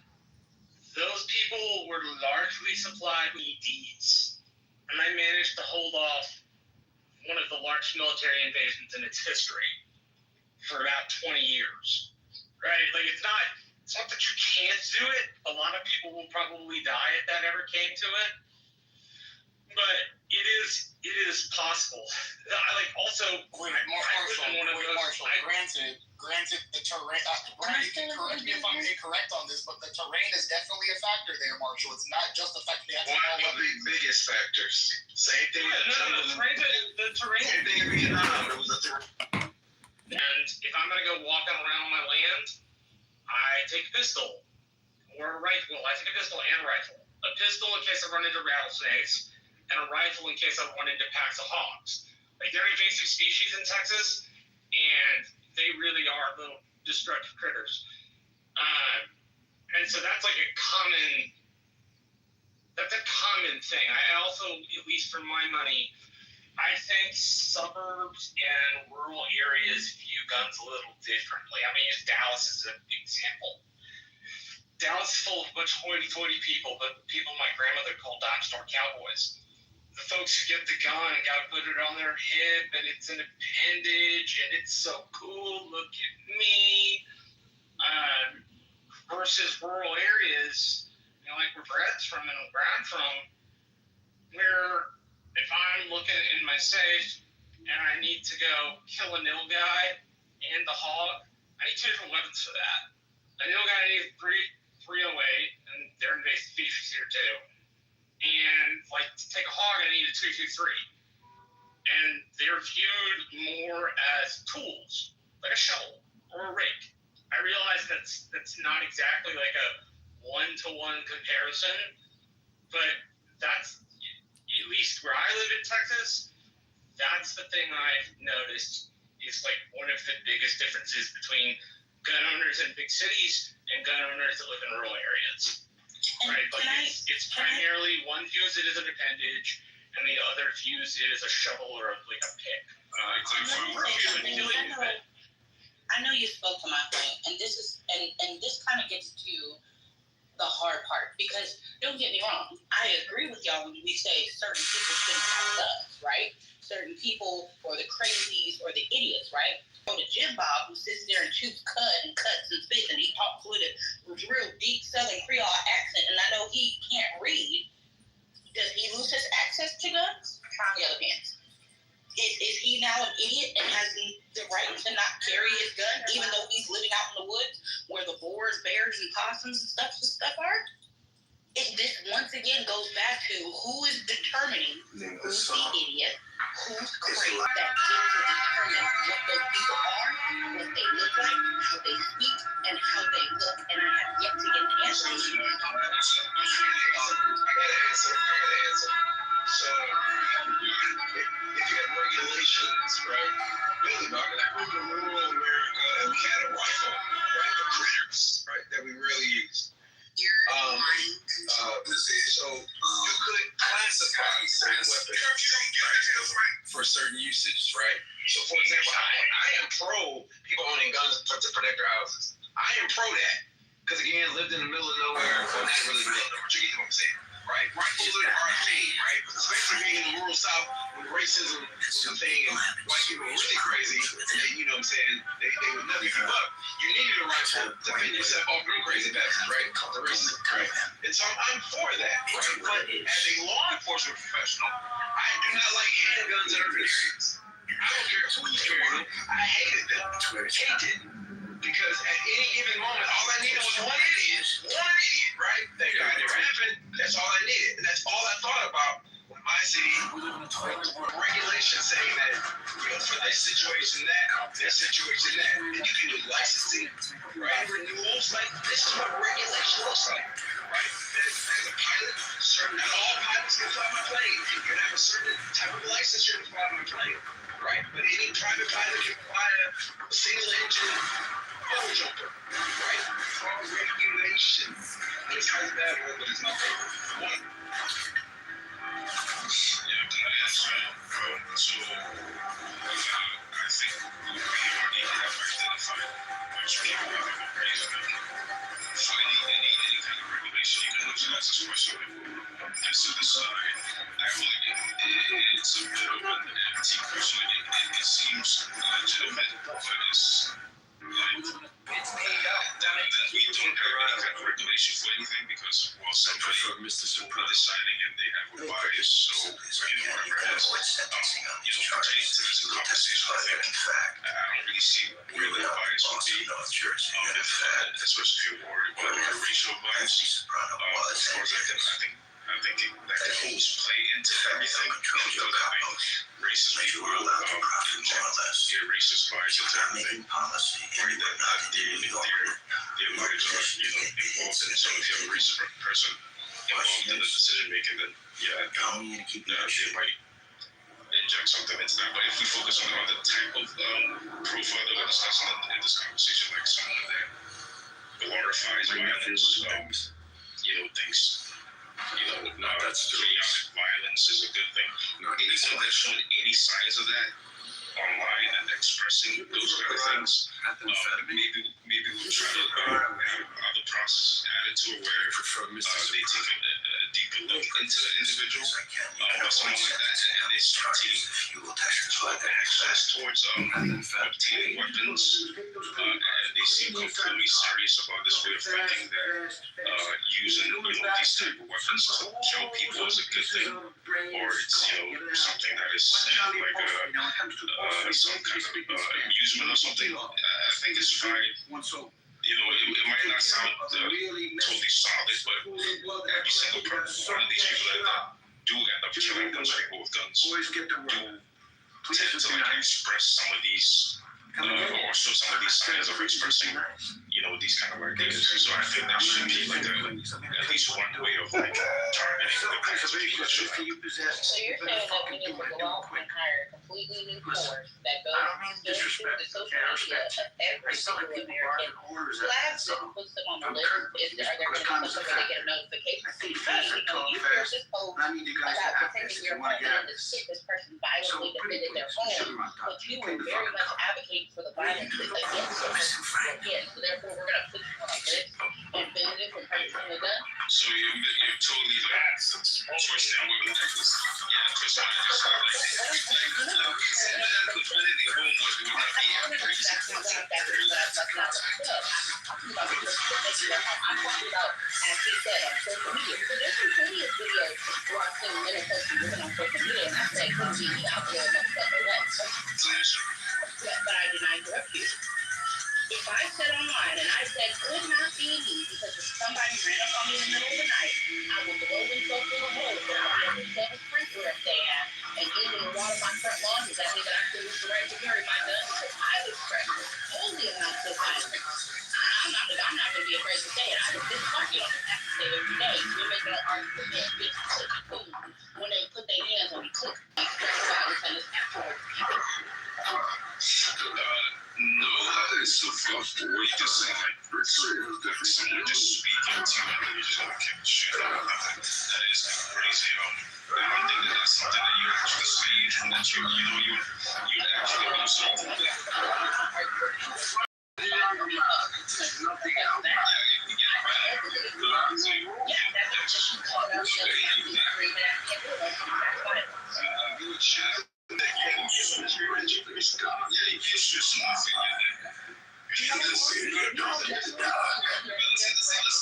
Listen, I'm not saying I would wouldn't say that necessarily rises to the level of someone being insane or something too crazy. These are people that act for some that type of violence where they're initiating it, right? They're going after people that are just living their everyday, lives, right? It's not like any kind of defensive sort of scenario. It's actually on the stock exchange, anything that can be twisted or misconstrued as, oh, you're a violent person, or, The judgment's being made already. It's how law enforcement operates, and you have AI that's tracking social media. So what you just said, and if you say that kind of comment over and over, there are trigger words that are tracked and are flagged, and it gets flagged.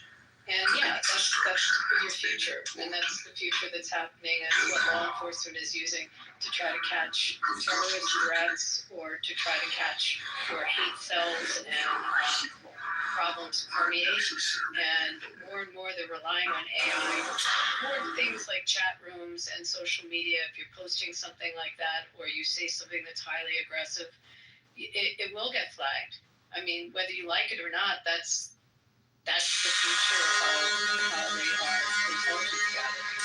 So just realize that. Also, I wanted to add to the conversation that not all these people necessarily show mental illness. And I put this in the chat. I mean, the worst shooting we've had in the United States, the biggest shooting, where over 500 people got shot and 58 people died, was not a guy that had any terrorist threats. No political agenda at all. The only thing that finally came out afterwards was that he retreated somewhat from his girlfriend and his family, and he was at wealth, and he was using a lot of his money to play poker slots. I mean, that's about it. But not all of them are something you can catch in advance. No one would have had him on the radar, and he wasn't posting dangerous or hateful or aggressive statements online. But they are definitely looking for that now, and it's AI generated. It's how law enforcement tracks. Yeah, so I mean, I'm just basically agreeing with that point of view. That I wasn't necessarily saying that like it's going to solve the whole problem, but you should at least start somewhere, right? You should at least make the effort to reduce these kind of things. And I think sometimes there are obvious signs that for some reason get ignored. Like, I don't know why they, don't stop some of these people from getting up. They just are going to go on the radar of law enforcement. That's just what's going to happen. Stop them when they proceed to act on it. Yeah, there should be some sort of out there. They're also going to track people that threaten the government. I mean, again, it's trigger words. It's computers that find this, and their algorithms that track. But they can't just track it. That's what I'm saying. They need to act. I've been trying to get in for a while. Abby, that sounds good. It just seems like we need a little bit more of a unified depository for the flags, or for the trigger words and the flags. It seems like they're a little bit compartmentalized, when it comes to school system, military. I'll make you feel good about it, Holly. I'll tell you where it is. There's 79 fusion centers in the United States, and Google the word fusion center and read what they are. And they actually are tracking counterterrorism and tracking cyber issues. And the fusion centers are a combination of FBI, your local law enforcement, DHS. Sometimes they will bring in ATF. I mean, it's the whole point of the fusion centers happened after 9/11 when we realized that our intelligence gathering wasn't coordinated. So now there's these coordinated centers, and a lot of them in urban cities. But Google it and read about them. So the technology is there, guys. The technology is there, and it's tracking hate. It's tracking extremism, and hopefully it can track these horrible posts when it comes up and just put it on the radar. But is there some way? It makes you feel like. Is there some way? Let me just ask two more questions, Abby. Is there some way to combine that with the whatever software or make it so interesting, isn't it? Because that's ATF that really oversees that, but it's interesting. There probably is. Remember, everything is still within the confines of what our law is and what our surveillance rights are.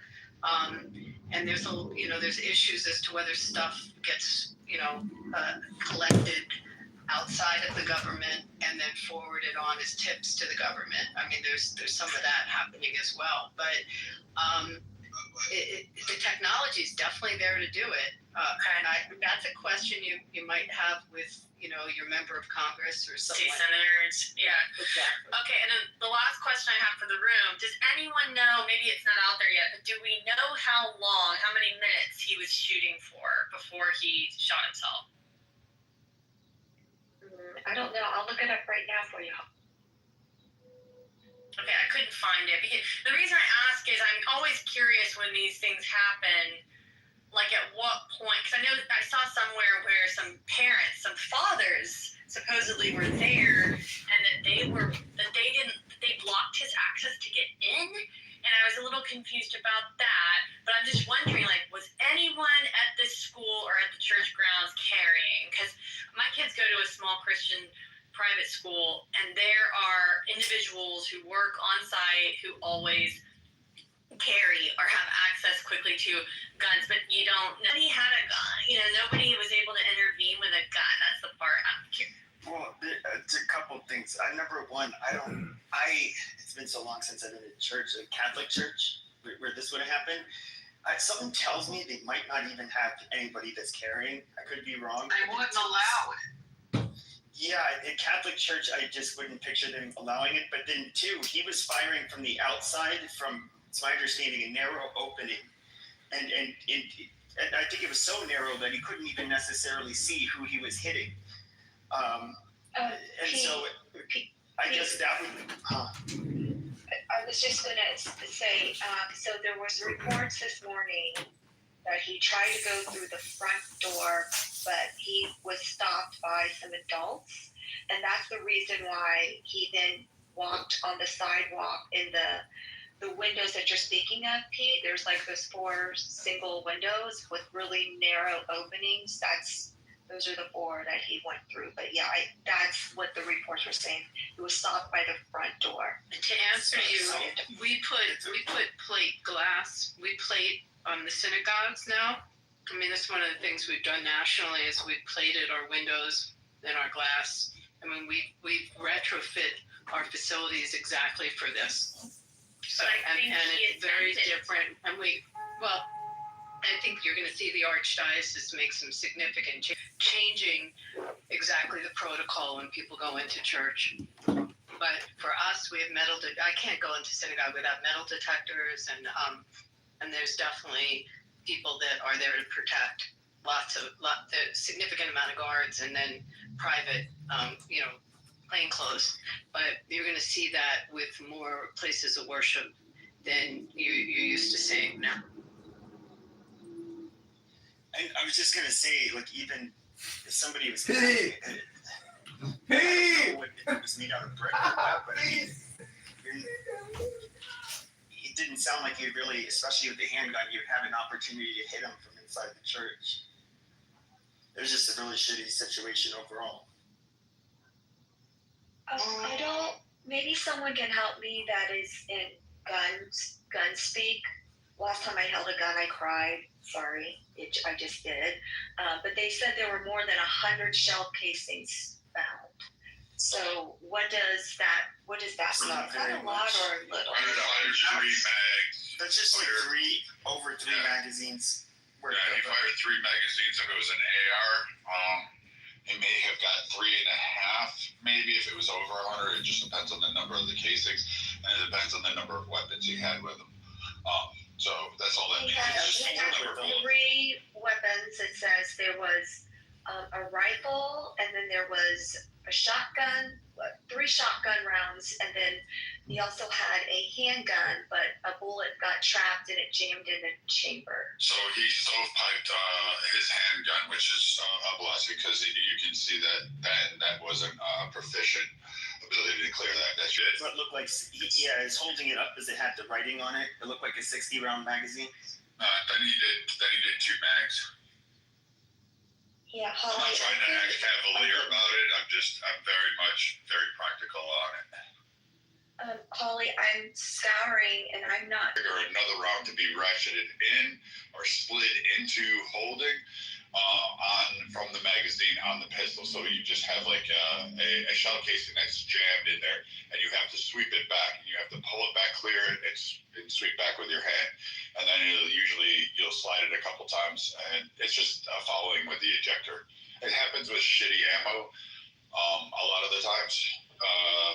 And improper gas pressures that aren't able to do a full extraction of the shell from once it's been fired.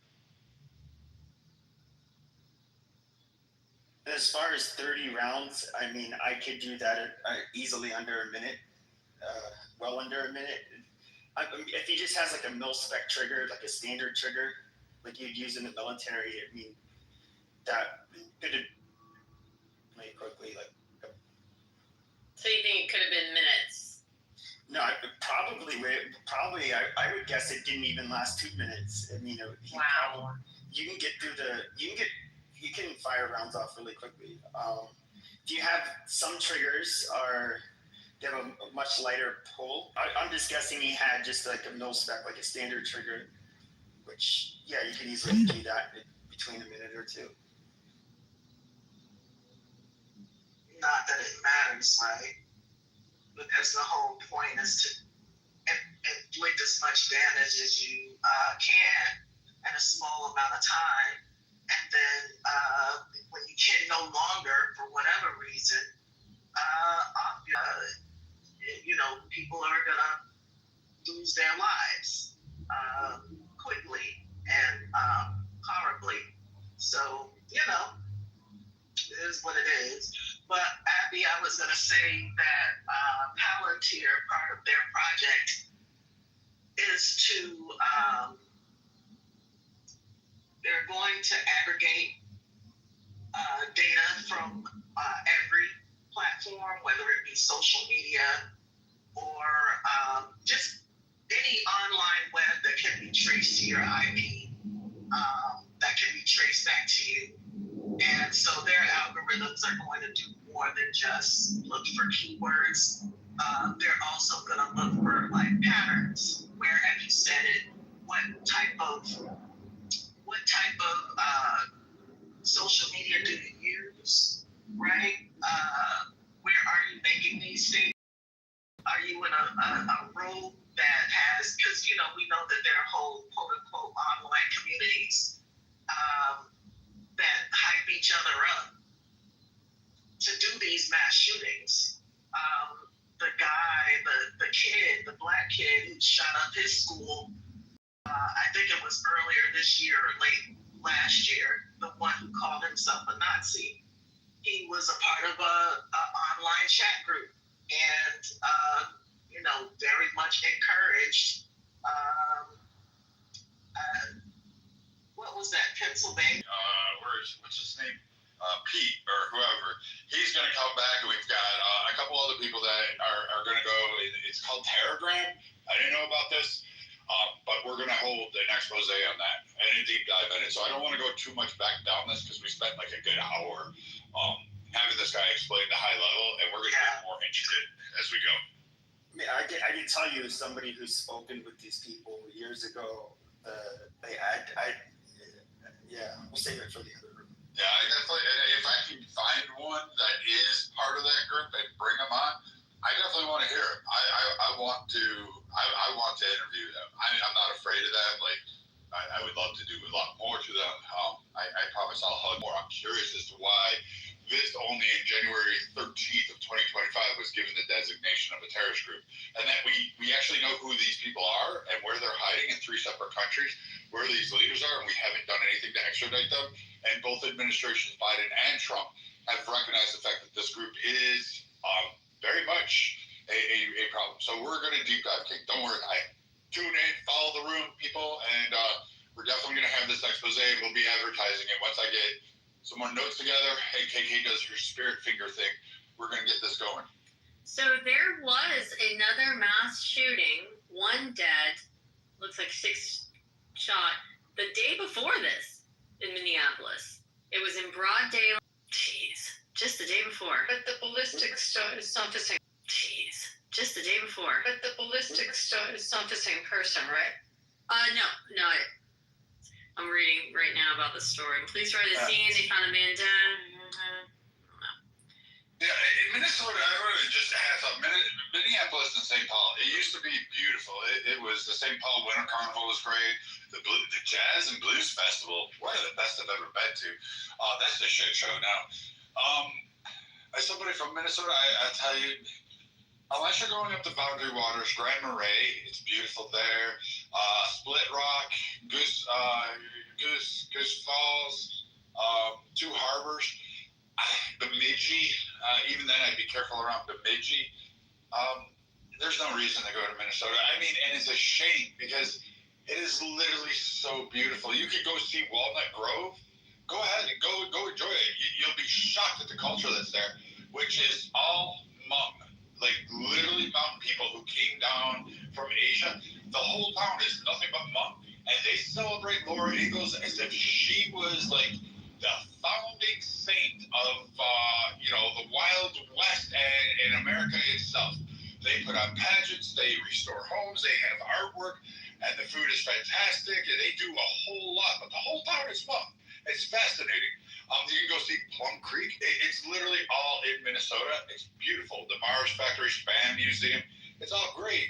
However, it's just since Jacob Fry and a lot of leftists really involved, I really haven't fostered that sense of community. When I first got there, it was all green, beautiful, and people tend to smile. There was problems. I'm not discounting it. Like the cops are assholes. Like I'm just gonna say that. But there was like I said, it's like people took pride in where they were from. They took pride in their parks. They really had a lot of gripes about how civic leaders needed to start cracking down on a lot of things. And then COVID happened, and now it's a shell. And I've taken people up there to show them. One of the famous ones was Greg Santella off this app. And he came up and he went, "This is horrifying. I've seen Minnesota. I've seen Minneapolis." He goes, "It was 5 years ago. It did not look like this. It's a burnt hulk of what it was." Community, and many of these shootings are in well-off communities. Like, what does any of it have to do with it? Like, I don't believe that this is a problem that you have to be in a trailer park to experience. You can be on the upper rung of the socioeconomic ladder. Where are the majority of these shootings happening? What do you mean? Like, what type of schools are these happening in? Because someone didn't pick this up. We went from white Christian nationalists. What were Parkland? What type of schools? What type of schools? Where are the schools located at? Are they urban schools? We know that no. Okay. So why are there not mass schools? Well, they have security measures. Right, but also there's shootings at Target. There's shootings at church. This shooting was a shooting inside of a church. I mean, it was students who were a part of the schools, but don't forget about the synagogues. I think the last. Okay, so now you're looping in everything. You just went from schools, and I told you where are the vast majority of the schools shooting. Wait, hold on, stop. Where are the vast majority of school shootings happening? They're happening in soft target-rich areas, such as suburban areas, because the PTA wants the look of a great school, but they don't want to spend money on security measures. They'd rather spend $150 on a new high school football stadium than give the kids band, art, and security protections. You don't want to spend it. Everybody wants the last thing they spend on is to be secure, which is fascinating to me in America, because over in Europe and other places, the reason you don't have a lot of violence on the schools is because they actually invest in security. They have measures in place. They also don't have weapons on the scale of the United States. But and also, we don't want to pay for anything hardly with tax dollars anymore. So, I mean, all of the things that you mentioned, they sound great, but once it's time to start figuring out where the money is going to come from, people, even the people that have to vote on these types of things, they all of a sudden they forget, right? Because as we've forgotten before, and we will forget again, the way people feel and having all these conversations, because this has happened too many times. It's the norm, right? Nothing's gonna change. I just got through telling you. Go ahead, Finley. Go ahead. One quick note about the soft targets. So Florida schools, because we've had a couple school shootings down here. There's deputies at every school, including the one in which the deputies failed to respond. Also, Florida State, which is major university, Go Noles, also they have campus police, and there was school shooting. I think Virginia Tech is the same. So, but I wanted to make sure again that it's not just security at urban schools because they have shootings as well. Here, out of this group, that's what I think. So this is such an easy problem to fix. After 9/11, our government crazy. There's about 90 public schools in the United States. There's about over 8 million unemployed veterans. Veterans who are trained in weaponry already took an oath to lay down there for 5, let them rotate for lunch, whatever. This ends tomorrow. There has to be political motivation to take care of this problem. The fact that we're still discussing this problem in 2025 actually my bothers me. I'm done. But I'm just curious though, like there's officers here in Florida, Andy, and we still have school shootings. We have deputies at almost every school. So we still have school shootings. one of the other things to note is as new school facilities are built, they're built with security measures taken into the architecture. So it's interesting because, Brad, you're right, they're softer targets, but in actuality, a lot of the newer schools probably have, in the physical location, vestibules and areas to Hold on. In my experience, I have witnessed this, that people pay the least amount for security. So I don't know what the guards are making in Florida. I'm assuming 30 to 40K. They're deputies. They're sheriff's deputies. I don't know what they're making, so that means nothing to me. Programs. It's a big freaking school, but they've cut programs, and they complained about it. And I sat there and I said, that is a massive target environment. It's a huge school system. And I go, so I'm confused. Like, what upgrades did you do to security? And when I looked, I didn't see anything. I didn't see anything proposed except for like one additional guard at $33,000 a year part-time, which I said, that's not going to cut it these days. Like, I'm sorry, we live in a more modern world with all the advancements in technology, not even just thinking guns out of the way, but just like looking at what you have going on. Like, we removed the responses to bullying. Like, bullying never left. We never changed bullying. We don't need to bring bullying back. It just all of a sudden, it's you have to use your feelings and you have to repress all this rage and anger and humiliation you have, and we'll work it out through drawings and puppy love and Skittles. I don't know. I'm not a psychologist. You'd have to ask one of them. I just think that we took a wrong turn somewhere. And if you're really serious about protecting your schools, you need to get rid of holocaust doors. There's already been a study out there. $250,000 would actually increase the odds of you having survive a shooter attack in your school. And it was $250,000 per school across the U.S. Brad, did you see surveillance recognition? Some states have a ban on it. But for the states that allow it, if you've got a car that's like circling a little too many times around your school, AI picks that up, and AI can, just as you were talking about, can see patterns, but they can also see it with the camera systems. And if something seems out of the ordinary, they have plate readers, and they can track it. It goes right into your metropolitan. You there?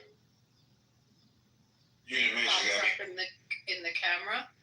You're in the Matrix, Abby. Yeah, we heard not all states, and then you went on silent. Oh, I'm sorry. Not so all can you hear me? Can you hear me now? Yes, Loud, clear. yes, ma'am. Okay. So not all states have it legal to have plate readers and facial recognition. For the states where it's legal, you have surveillance, and you have between AI and regular surveillance. If a car is circling around a school in too many times or in an abnormal way, they're going to pick up on it, and the cameras are going to trigger, a dive into reading the plates. And again, it's not all states allow this. The same thing with facial recognition. You're going to have, if someone is in the perimeter or the curtilage of a property and their face pops up on the camera, that's going to be triggered into facial recognition. If the person is then ID'd as someone either with a record, or they're even going to look at if someone has tats on their neck that are, white supremacist tats, or I don't know, you come up with something. They're going to look at their surveillance videos, but they'll use facial recognition. It's not in all states. Where you're talking about, you can do this, but you can't do it. I think like Illinois, you can't do it. My state, it's probably the number one state where you can, because we've had this, because of our industry. But you should look at your state laws and how much they can protect vis-a-vis the plate readers and facial recognition. Brad, did you see on the news, I think it was last week or the week before, this happened in Seattle, right on the ocean front, where that guy pulled out a gun and shot the vet that was in the wheelchair because he said that he was doing some type of stolen valor shit. Did you see that? Yeah, I briefly saw it. It's scared across it. That's a whole different scenario. No. It really isn't, because my point is, if you observed the response of the children, there were several children in the frame, right?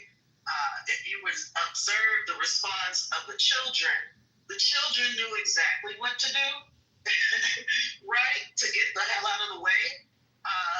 And again, I think that we're trying to do all of this brainstorming, and people want to act like they're going to do any type of problem solving at this point, where we lost the plot years ago. And we've already, produced a generation of children that are already almost war-torn in a way. They know what I don't know if you've been listening to these kids describing what they went through yesterday. They're not shocked. They know, because they've heard the story. They're familiar about it and accept that that's kind of what we've chosen as a society. And this is just kind of what it's going to be. This is what it's going to be. So I will say this: you're not going to protect your children from not only being shot, but I feel like you're talking about trauma, robbing children of their innocence, exposing children to extreme violence. Like in real life, people talk about the video games, but we're talking about live and in color in real life.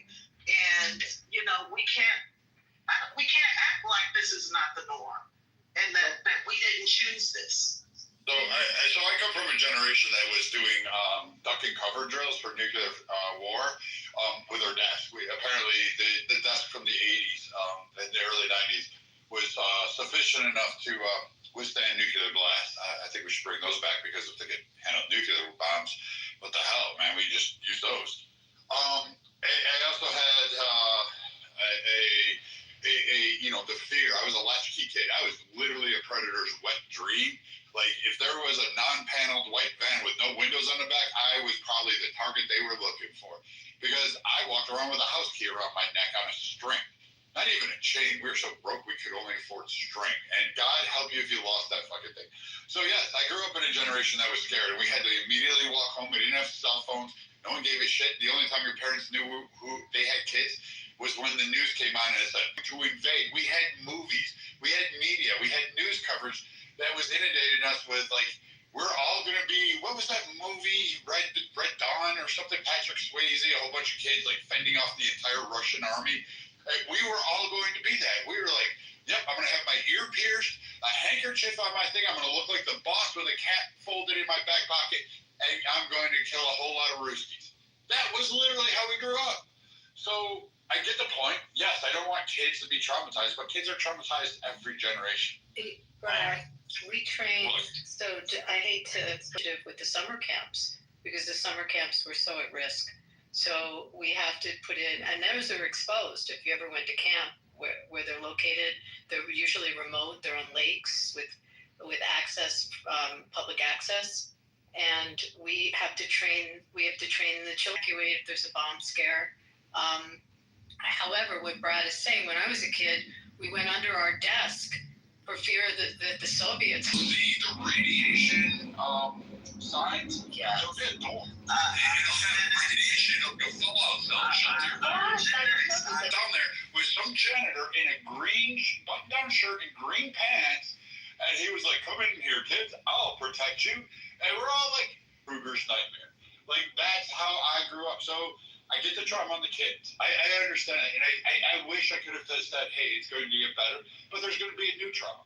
Like, you have an online threat with kids today. That's what's actually plaguing you. It's not the gun violence. Right. It's incitement to it. What is it that we're doing wrong with raising men? Because clearly we're doing something fucking wrong, right? Everybody in agreement with that? We're doing something wrong if we're creating mass shooters who go to school when they graduate saying, life's too hard, I need to shoot up everybody. People murdered back in the 80s too, like the murder is not, it's the scale of the impact that a person can make with the type of arms they have available, right, on TV, right? But it's not the weapons. How many of us, if we're going to sit in any type of empathy for our children, how many of us, when you went to school and we did not only nuclear drills, but we got at the table, but we had to do severe weather drills. I'm not stupid. Like, I know that you can't really shield a child from potential catastrophe, and catastrophes happen. But this is not a natural disaster. This is not a natural disaster. What is the difference between back then? Our generation was not being mowed down in churches, in shopping malls, and that didn't happen until Columbine. Wait, stop. Pete, I'm going to let you go, and then Pete's going to go next because he was talking about the video. But I'm going to say this. I'm calling bullshit on that because literally I can go from the country's inception and foundation to say that that's bullshit where kids were not afraid. There's various groups that have came over here that were imported, that were enslaved here, that had to worry about other groups and be determined. America is not for the shame. Stop. Mute up. Thank you. Other people are going to talk, and not just King. But I'm telling you right now that kids, since America has to go through every generation, there's been trauma. Anti-Semitism, the fucking Germans, Japanese were going to kill and eat their kids. Like, that shit really went on here, and every kid grew up under the banner of it. So I'm going to go to Pete, but every kid gets it. Yeah, so fuck it. Yeah, like, all right. Let's I already said Pete. We already talked. Go ahead. Can I go after the next guy? So I was just going to say, I just find this all ridiculous to listen to, okay? In the 80s, especially for 1987, the types of firearms you could get was actually a lot, the availability was a lot easier. And a lot of the guns were a lot easier to alter and turn into machine guns and that kind of stuff. And I would say, the school shootings seem to be more of a thing now. But it's not because suddenly we have different types of weapons that are more lethal. That's not the case whatsoever. And even then, there's more school shootings. But if you were to look at when homicides and gun violence reached their peak, it was in the late 80s and early 1990s. The whole meme about meth detectors in schools happened mainly in urban high schools, because these kids were shooting each other at school and after school. So I guess you kind of deny that there is a problem with the people as opposed to everybody wants to look at the guns, I think, but why is it that we have this problem now and didn't before it? So I agree with the idea of there's an issue with how we're raising boys. I've said this a few times. That is an issue, but this specific issue of school shootings is on the rise, and we figured out the 80s violence, right? You deal with gangs, you get these young guys either back on track or you put them in jail, right? We figured that out. We not added a particular bad actor, right? And that's a problem. But I will say this, and I'll say it 30 times. Like, you cannot underestimate the fact that there is a problem with our boys. There is a major problem with our freaking boys, and we gloss over it like the girls, but we gloss over that major fact. Well, I have agreed with some of the points that family and people make. It's like, look, we actually did not figure out gangs and stuff. We understand them a little more, but we didn't figure out how to deal with gang crime.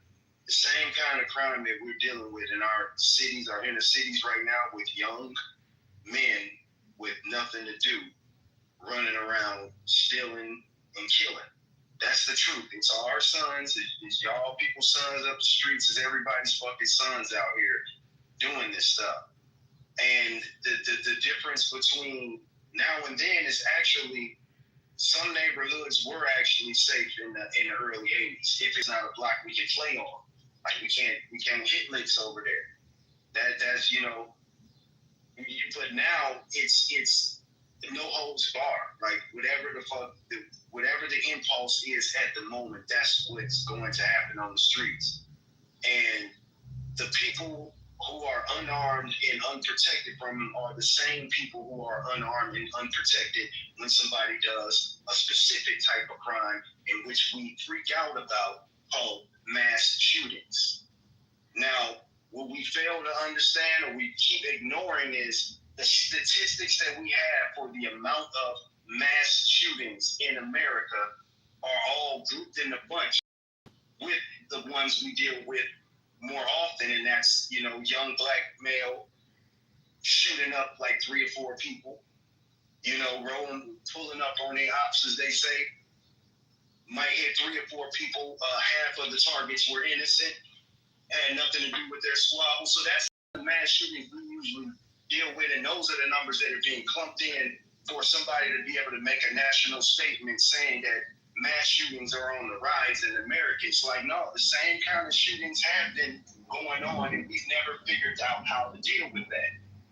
But these school shootings and shootings at airports and stuff, it's just the same symptom of, it's not about trying to take the weapons from the people. It's trying to figure out how to get more people to understand that nobody's coming for you. Nobody's going to fucking save you. You are the ultimate beginning and end and responsibility for the protection of you and the people you are responsible for. Yes, we have laws. Yes, we have policemen. Yes, we have authorities. But at the end of the day, they have shown and proven that they show up when the crime has already been committed to solve the crime of your murder, your robbery, your rape. That's what happens when you depend on a system. So it's not to blame victims, but until we get the same attitude we have about protecting money in America as protecting our kids, saying statements like maybe the kids should not be held up in an unarmed fashion. They shouldn't be held in a single place, a single location, unarmed, without any to protect them. Because we protect our money. Like a break even. Don't think you go to place that has loads of money or anything that's worth it, that like the problem is right in front of your face. You're scared to protect kids. You want somebody else to protect them. That's right, and we protect our guns. Thanks. Hold on just a second. Excuse me. Can I get back in the queue, KK? Yeah, well, not yet. Hold on, excuse me. Okay, not right. Thank you. just a minute, please. We're going to be closing down the room soon, and I want to just give last call for anyone that's in the queue that wants to come up and speak. Now is your chance because we're going to turn off hand raising. Also, before we let Mr. Finley and Queen also start have a share, I want to give an opportunity for those who have been on stage that has not spoken yet, like Annie and Jules, and perhaps Mike, the opportunity to speak. Flash your mic or come up, Mike, if you want to speak now. Okay, great. So ladies first, let's go Annie, then Jules, please. Go ahead. Good evening to everybody on stage and in the audience. I live in Arizona. I'm a big fan of the Second Amendment. I was a victim of gun violence, which is why I'm a fan of the Second Amendment.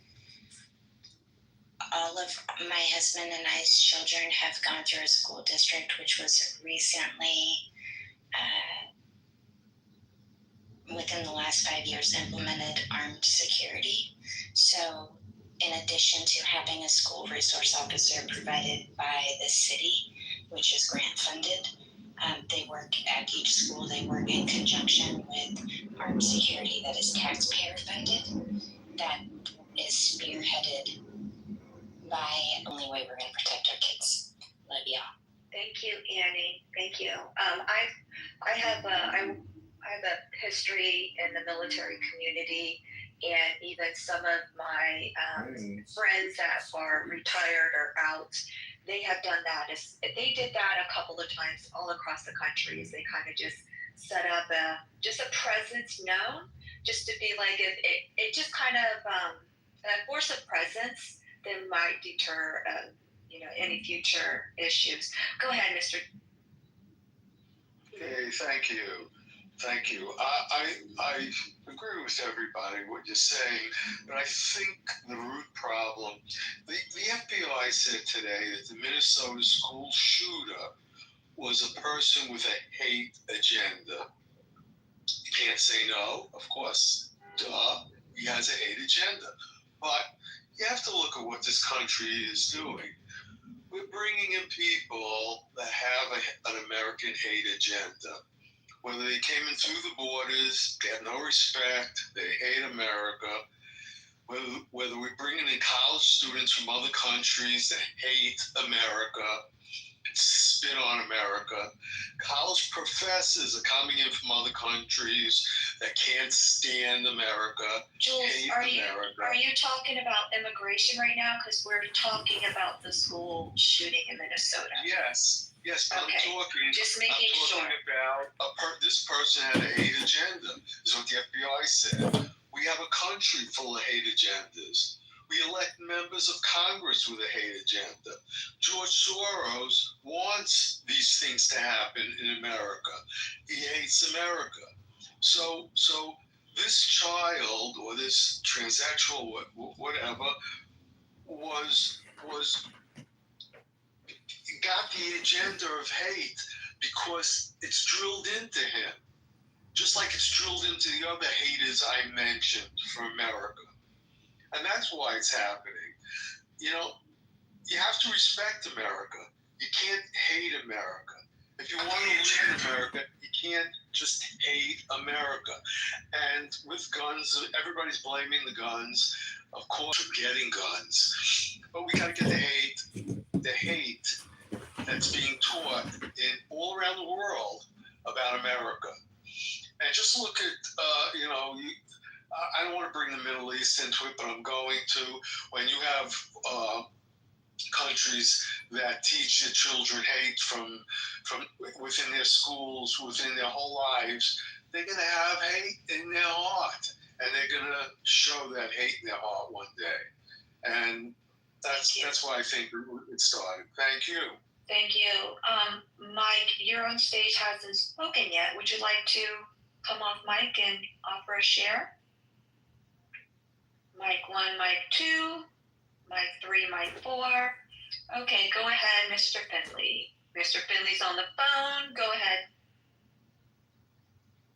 Yeah, I just wanted to remind Blake that being shot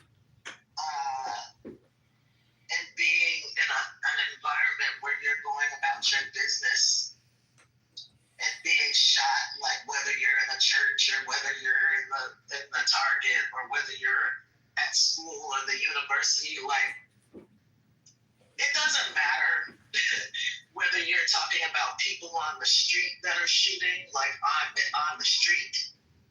You know, like the guy in Seattle pulled out his gun and shot that vet in the chest on the street, on a crowded street, right? Like, it doesn't matter.